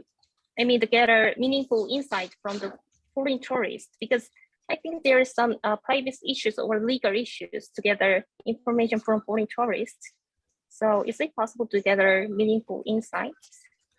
Yes, at this moment, the recommendation system in the Visit Jeju is only mainly for domestic travelers. Since again, data accessibility, this is navigation data. So when you think about that, who borrow rent car and travel in the Jeju Island, I think over 90% will be the Korean travelers rather than international. Yeah, they may happen. They may have international travelers. So the reason why we assume that those travelers who rent a car are domestic travelers. The reason why main target is domestic travelers. But actually, we are also trying to look at the international travelers too. One, we are checking the bus car data. I think international travelers are likely to use public transportation, even though it's not really efficient. So we already developed the algorithm to discern travelers from bus car data. So we already have it. And then like an international traveler in Jeju, yeah, as you said, it's quite hard to get their behavior data due to some privacy concern. So it can be the mobile data is possible. Mobile data possible, but mobile data have a much more strict privacy concern to have their individual patterns. So there's another issues. But yeah, to answer your question, theoretically it's applicable, but now at this moment, privacy issue. So we very hard to make it. Yeah. Okay, thank you. Yeah, thank you. 교수님, 저도 질문 하나 해도 될까요? 네. 네, 소영 교수님 오랜만에 뵙겠습니다. 네. 잘 지내셨나요? 네, 안녕하세요. 저는 그 여행지 모빌리티 연구하신 거 보고 궁금한 점이 생각나서 질문드리려 하는데, 모빌리티 데이터를 이제 분석을 할 때 만약에 그 여행지가 약간 초기 단계여서 사람들이 막 몰리고 있는데 어디 가는지를 모르겠다, 이동 경로를 모르겠다 한다면은 이제 그거를 연구하고 나서 이렇게 이동합니다라는 어떤 임플리케이션을 줄 수 있을 것 같은데, 사실 제주 같은 곳은 어느 정도 이제 트래블 루트가 정해져 있잖아요. 그리고 온라인에도 굉장히 정보가 많고, 여행자들은 시간, 비용 이런 거 다 제약이 있기 때문에 보통 가는 곳이 저는 정해져 있지 않나라는 생각이 들었어요. 그래서 이렇게 연구를 하셨을 때 빅데이터 어나리시스로 줄 수 있는 어떤 차별적인 임플리케이션이 어떤 면이 있다고 생각하셨는지 전 그게 좀 궁금합니다. 네, 아주 좋은 질문이십니다. 자, 제가 첫 번째 만들었던 전주, 춘천, 강릉을 보시면 됩니다. 자, 이게 왜 전주, 춘천, 강릉이냐? 첫 번째 했던 전주, 춘천, 강릉은 외국인 관광객 데이터입니다. 왜 거기 찍었냐? 이거예요. 자, 보세요. 외국인 관광객이 우리나라에 오잖아요. 어느 도시를 제일 많이 갈까요? 당연히 정해져 있죠. 서울? 그리고 어디 갈까요? 이제 맨날 이제 K2에서 항상 하는 이제 통계입니다. 서울, 부산, 제주입니다. 이 세 군데예요. 즉 이게 뭐냐? 전형적인 인컴 이니퀄리티예요. 사회 비평준, 불균형, 비평준화. 이렇게 보시면 돼요. 우리나라의 관광객이 많으면 많을수록 이득을 보는 곳은 서울, 제주, 부산입니다. 저희가 데이터를 봤을 때 1%도 이익을 얻지 못해요. 다른 도시들은. 그중에 그래서 엄청난 인컴 이퀄리티 발생을 합니다. 사회적 문제죠. 그러면 이거를 갭을 줄이기 위해서 어떻게 해야 되느냐라고 했을 때 전주시장 강릉이 왜 뽑았냐면 한국인들은 많이 가지만 외국인이 많이 안 가는 곳인 거예요. 거기가. 그래서 거기에 찍었습니다. 찍어서 그래서 봤어요. 봤더니만 그래도 아주 소수만 해도 가긴 갑니다. 그쪽을. 그래서 그러면 이 전주시장 강릉에 대해서 데이터를 얻어서 해보자 라고 하게 된 겁니다. 외국인 데이터 어떻게 키웠느냐? 숫자가 별로 없어요. 사실 많지가 않습니다. 그러면 시간을 늘려버립니다. 하루 이틀이 아니라 1년, 2년 쫙 모아요. 네. 그렇게 해서 데이터를 분석을 하고 거기에서 이제 바꾸서 이제 meaningful한 결과를 만들어내게 되는 겁니다. 사실 말씀해 주신 게 맞아요, 권은민 학생. 빅데이터 방식은 뭐냐면 데이터가 없으면 할 수 있는 건 아무것도 없습니다. 데이터가 있어야 돼요. 그래서 그럼 만약에 한 데스티네이션에 외국인이 아예 안 가요. 그러면 할 수 있는 방법은 그와 유사한 성격을 가지고 있는 도시를 분석하면 되는 겁니다. 사실 지금 또 그런 게 많이 있어요. 뭐 태평양 관광기구인가? 이제 그런 것들이 많은데 거기 보면 섬나들이 많아요. 섬나라에서 ITOP라 그래가지고 아일랜드 투어리즘이에요. 아일랜드 투어리즘에서 많이 있는데 거기에서 전 세계 ITOP 관계된 데가 되게 많아요. 섬나라 관광이. 거기에서 그런 관광을 하고 싶을 때 자기는 데이터가 없어요. 그럼 벤치마크를 뭐로 하느냐? 제주를 가지고 합니다. 그래서 ITOP에 제가 스피치 했을 때 많이 와요. 세계에서. 와서 제주가 뭘 하고 어떻게 하는지를 벤치마크를 합니다. 당연히 똑같지 않죠. 하지만 본인들은 데이터가 없어서 그걸 가지고 가서 여러 가지를 벤치마크로 해서 인프라를 만들고 하게 되는 겁니다. 그렇게 하게 돼요. 저 같은 경우는 전주시장 강릉 외국인들 많이 가지 않아요. 하지만 어떠한 거기에 명확한 커스터마이즈한 어떠한 인사이트를 맡기 위해선 어떻게든지 간에 데이터 있어야 되니까 랭스 늘리죠. 하루 이틀 3일에 서울 같은 경우는 이틀 데이터만 해서도 끝납니다. 다 할 수 있어요. 제주도 마찬가지고. 하지만 그랑 지방들 같은 경우는 1년, 2년치 데이터를 가지고서 충분한 샘플을 바탕으로 데이터 분석을 하게 됩니다. 정말 재미있는 패턴이 많이 나와요. 전주 같은 경우에. 그래서 오늘 보여준 건 스터디 하나를 보여드렸지만 사실 되게 많은 스터디가 많이 있습니다. 지금도 많이 하고 있고요. 그걸 바탕으로 해서 또 저의 여기에 또 이제 학부생 이제 연구원들 많이 있는데 같이 해서 걸 하고 있으니까 그래서 많은 결과들이 많이 나오게 됩니다. 근데 그거는 당연히 맞습니다. 사람이 별로 없어요. 그러면 무슨 서든 간에 랭크 늘리는 방법은 타임을 늘리는 거죠. 그렇게 해서 데이터 얻고서 그럴수록 우리가 몰랐던 패턴을 많이 찾아요. 권한민 학생이 말씀하신 대로 제주는 어느 정도 패턴이 정해져 있기 때문에 새로운 패턴은 잘 볼 수 없다라고 그러면 전주나 춘천 가능 같은 경우에는 정말 생각하지도 못한 패턴을 정말 많이 볼 수 있어요. 너무너무 재밌는 걸 많이 볼 수 있죠. 하지만 그렇게 하기 위해서는 또 다른 아까 첫 번째 이슈를 고백하는 겁니다. How to assess sufficient data. 5년이 걸리고 6년이 걸리고 그냥 불락해야 되는 여러 가지의 방법들이 많이 있지만 뭐 나중에 혹시 또 기회가 된다 그러면 다양한 방식들의 데이터 컨셉 방식들을 공유해 주는 그런 것도 있으면 좋을 것 같습니다. 네, 감사합니다. 네, 감사합니다. 네, 최근에 그 박사원 교수님 저런 방식의 연구를 나도 팔로우하려고 해봤는데 되게 어려워요. 그래서 학생을 지리학과에 보내갖고 ArcGIS를 배우려고 했는데 또 만만치가 않았어요. 그래갖고 회사로 보냈어요. 회사에 갔더니 ArcGIS는 비싸서 못 쓰고 한국 거를 쓰더라고요. 그래서 그걸로 하는데 그건 완전히 맨 땅에 헤딩하면서 그 코딩을 해야 되더라고요. 어찌됐든 그렇게 해서 그거를 갖다가 데이터를 크롤링해서 일러스트레이션 해서 지금 작업을 나도 팔로우업을 하고 있어요. 박상원 교수님 같은 스타일로. 근데 이제 박상원 교수님 스타일의 것만 나오면 안 되고 거기에 이제 저는 그 Y를 찾기 위해서 실험 연구를 붙이려고 하고 있거든요. 그래서 왜 사람들이 거기에 갔는지를 갖다가 이제 실험을 해야지 우리가 알 수 있으니까 결국은 동료 교수님의 퍼포먼스가 자극을 계속 주는 거죠. 그래서 그걸 보면서 따라 붙는 거죠. 결국은 그런 세상이에요. 또 질문 있어요? 네. 네, 교수님, 안녕하세요. 오늘도 이렇게 유익한 강의 해주셔서 너무 감사드립니다.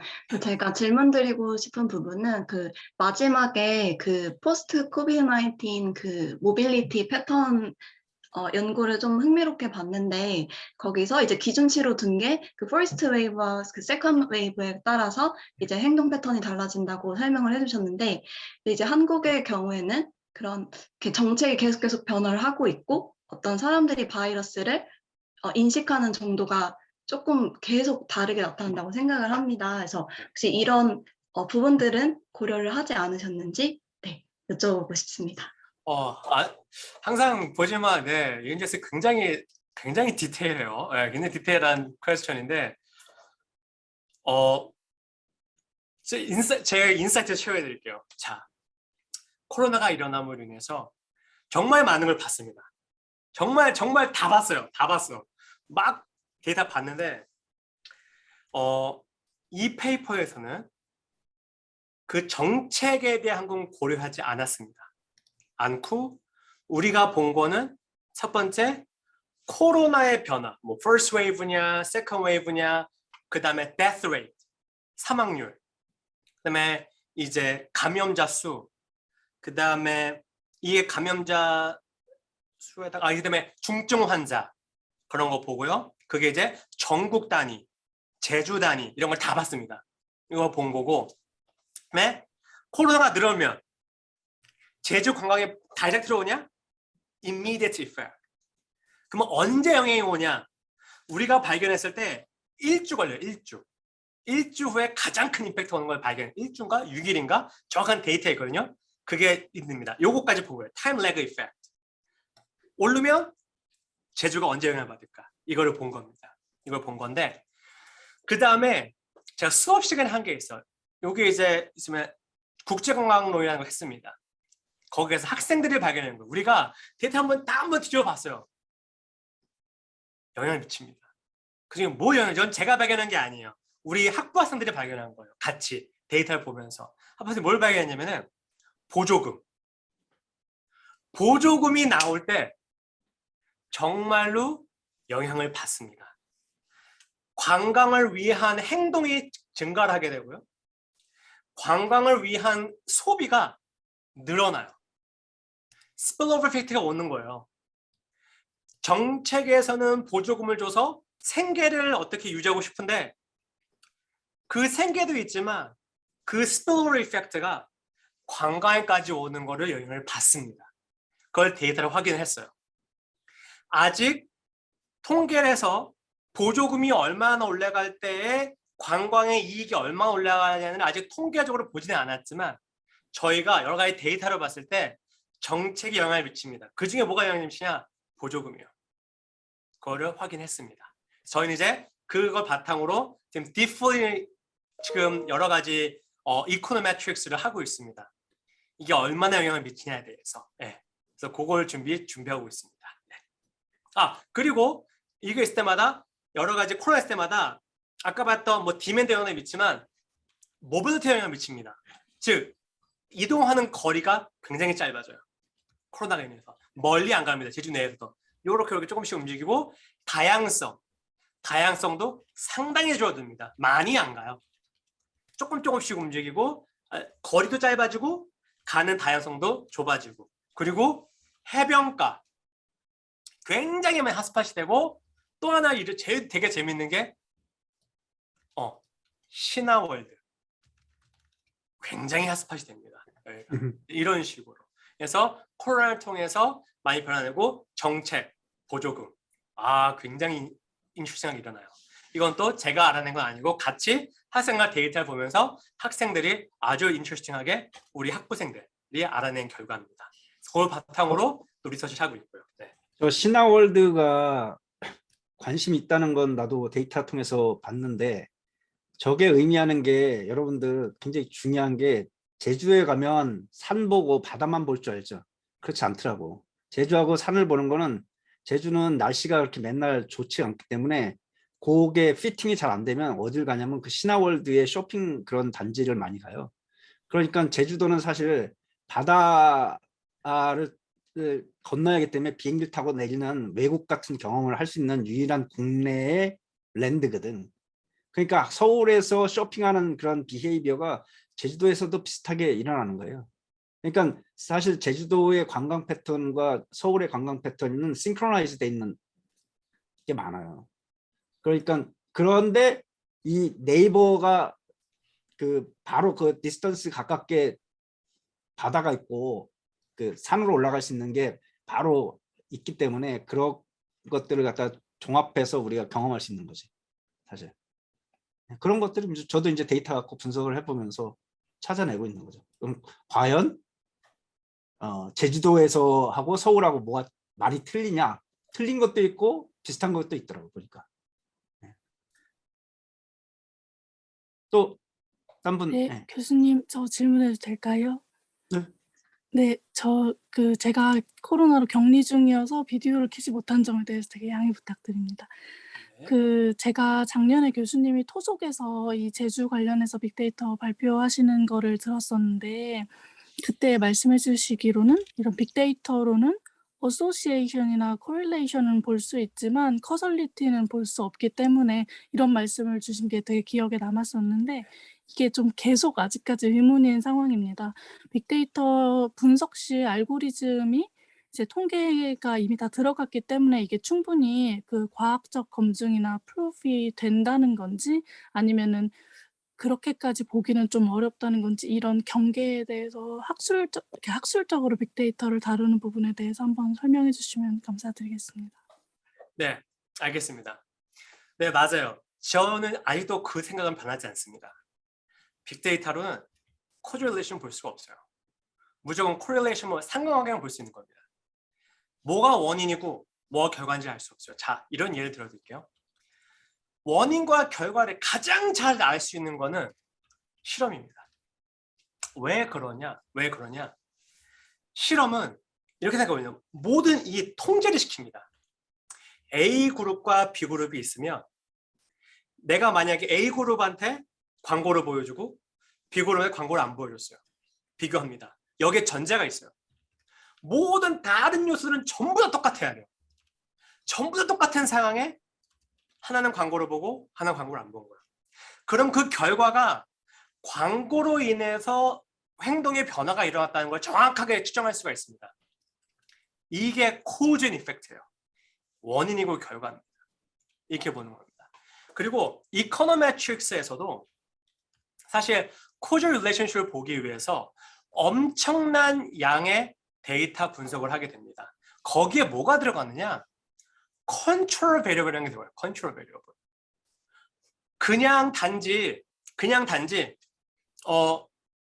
예를 들어서 뭐 이런 거죠. 날씨에 따라 우리나라에 방문하는 관광객이 싹 다르겠다. 날씨 넣고 그다음에 관광객 넣고 해서 날씨의 온도가 1이 올라갈수록 우리나라에 방문한 관광객이 뭐 3만큼 올라간다. 이건 코릴레이션이 아니에요. 왜? 컨트롤한 게 1도 없으니까.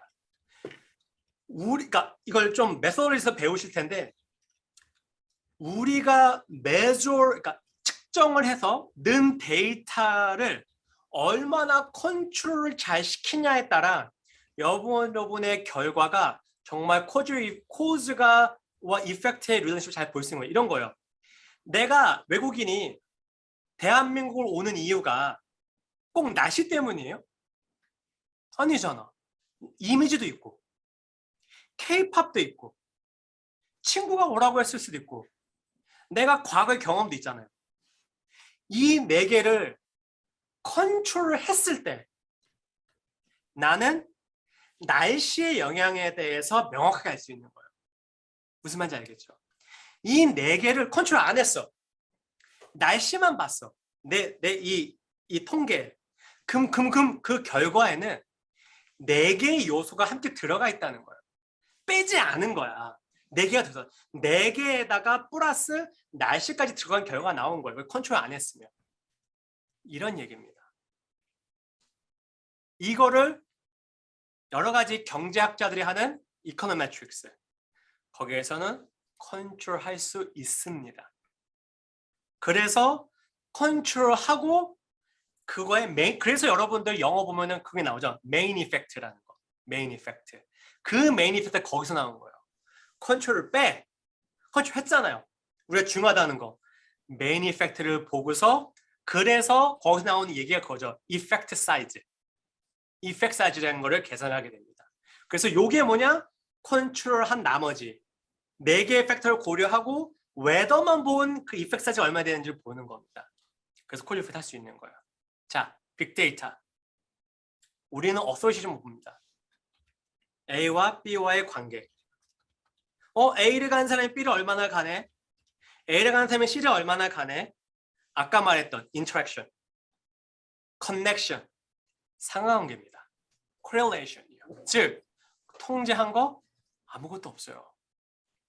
우린 그냥 그래서 제가 하는 거는 영어로 딱 하나만 합니다. pattern recognition. 이거는 빅데이터의 한 분야입니다. pattern recognition.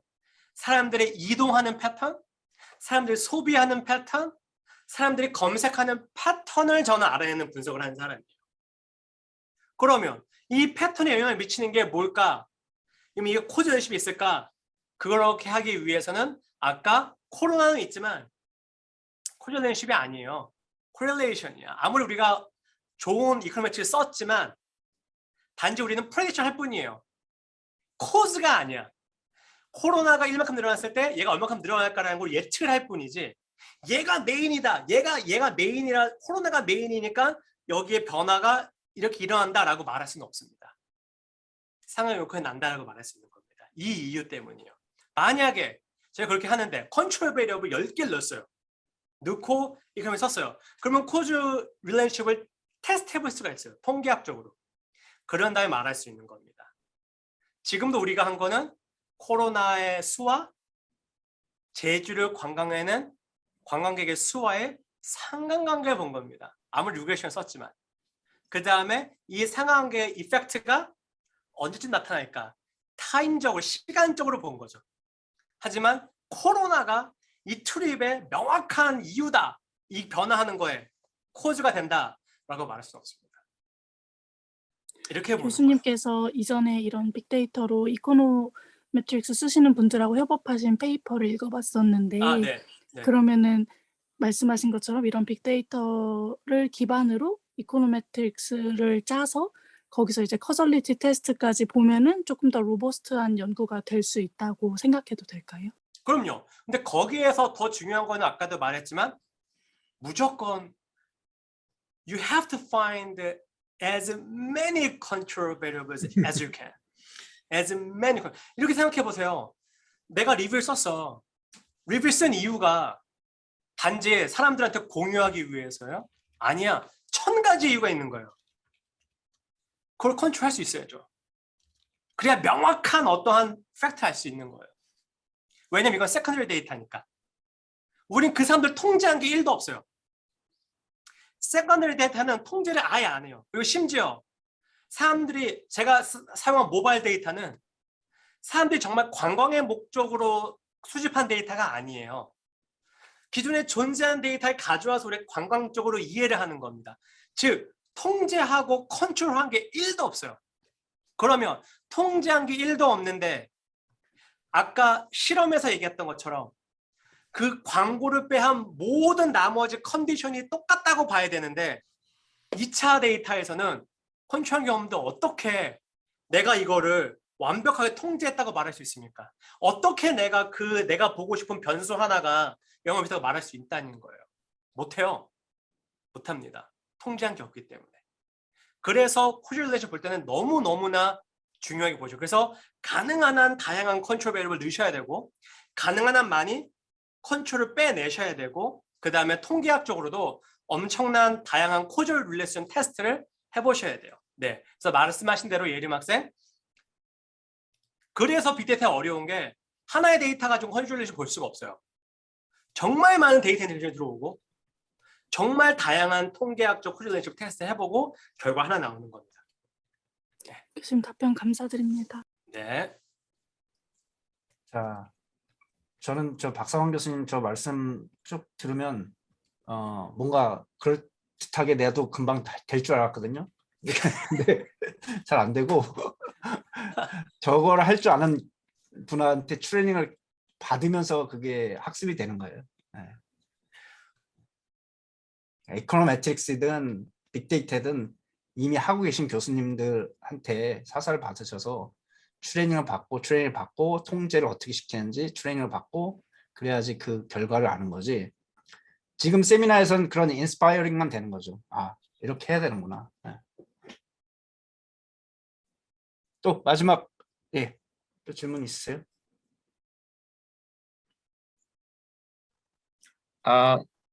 Hello, Professor. Maybe at the time just enough for another person, maybe. Yeah, I think I'm very interested in your presentation because I have no background in like data mining or how to analyze the social data. I mean, the big data. So I don't know exactly how that you treat the data and what kind of method you use in your research. But I think it's very interesting because the application of the research is very, I think, very feasible because we can apply for tourism management in order to enhance the like the efficiency of the tourism, like transportation, for example. I mean, in a more sustainable way.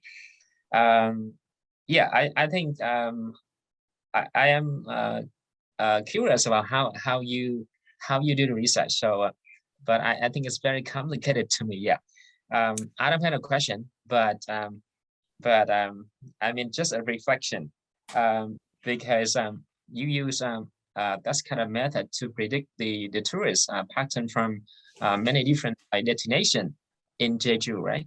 So by doing so, we can predict. I mean, what is the pattern of the tourist behavior in order to enhance what exactly you want to do.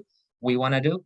So, but I mean, let's imagine in the future if we don't have only like destination A, B, or C, but we also have many different like other destinations as well.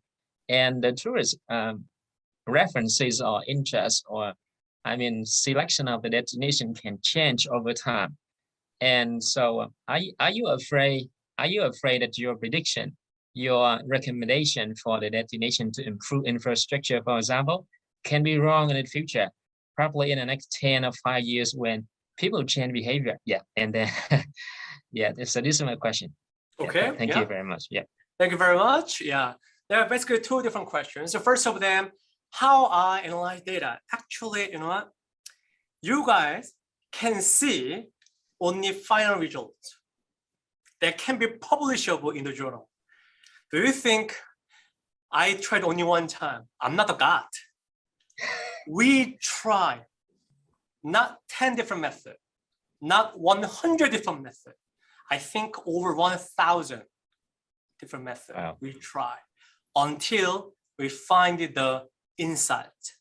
Big data is an exploratory approach, which means that data is here, but we have to find the information or knowledge from it by trying a number of different analyses.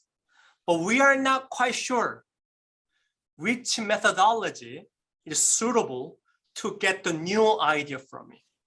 Now, of course, we have 1 million different machine learning algorithms available now, but we cannot do everything.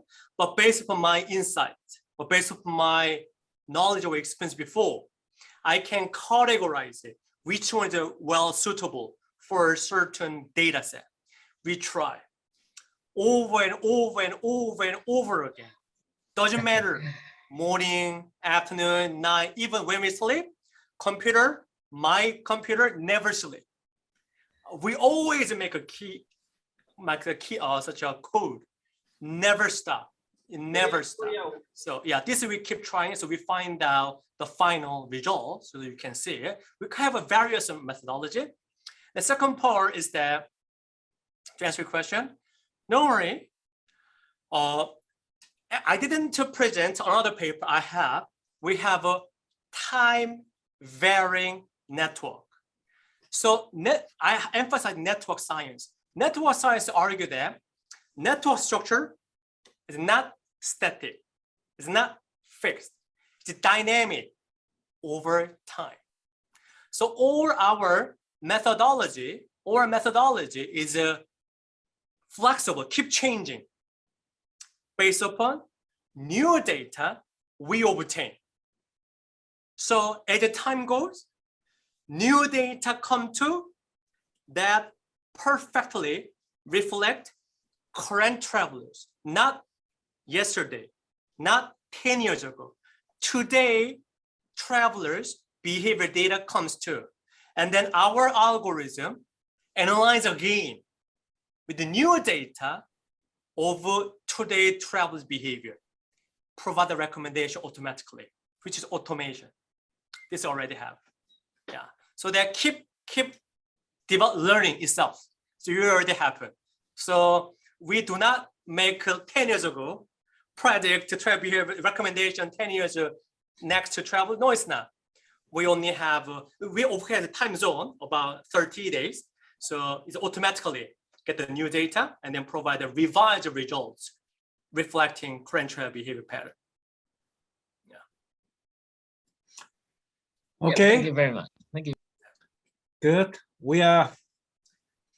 Our seminar is pretty much very much bilingual communication systems.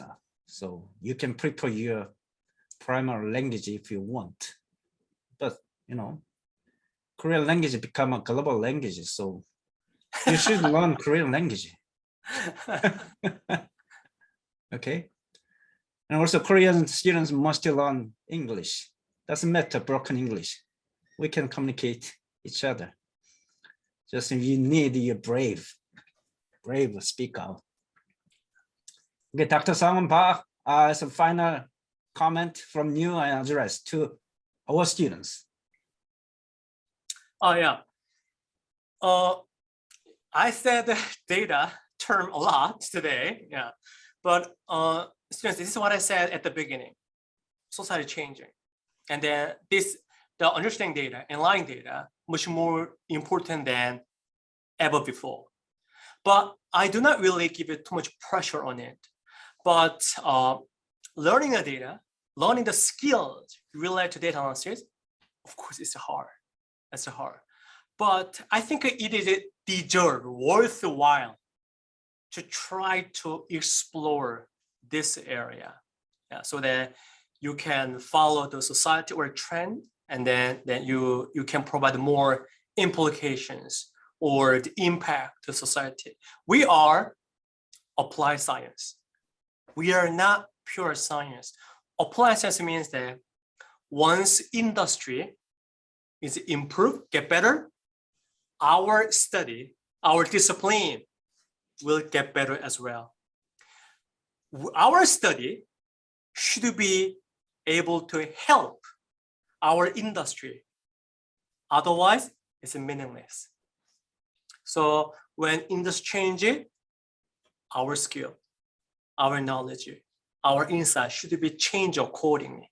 So we have to keep thinking about it. So my last question is that everyone doing the research, once you have your paper, you have the result and finding. can you bring the paper? Go to KTO, go to 문체부 ministry, go to Marriott Hotel. Can you tell them you should change your policy based on my finding? Are you confident to tell? If not, you have to rethink about what you're doing it. Okay, so I'm not just the data related paper, but in general, you have to be confident what you found in terms of data, methodology, theory, research question, everything, so that you can help our industry. You have to teach the knowledge to your student who potentially be one of the key actors in our industry. Okay, that's it. Thank you. Okay, thank you very much, Dr. Bach. And this is the end of today's seminar. Next seminar, I'm already posting the replay to you. Okay. Thank you once again. Well, Thank you all. Have a good day. have a good day. Have a nice lunch. 감사합니다.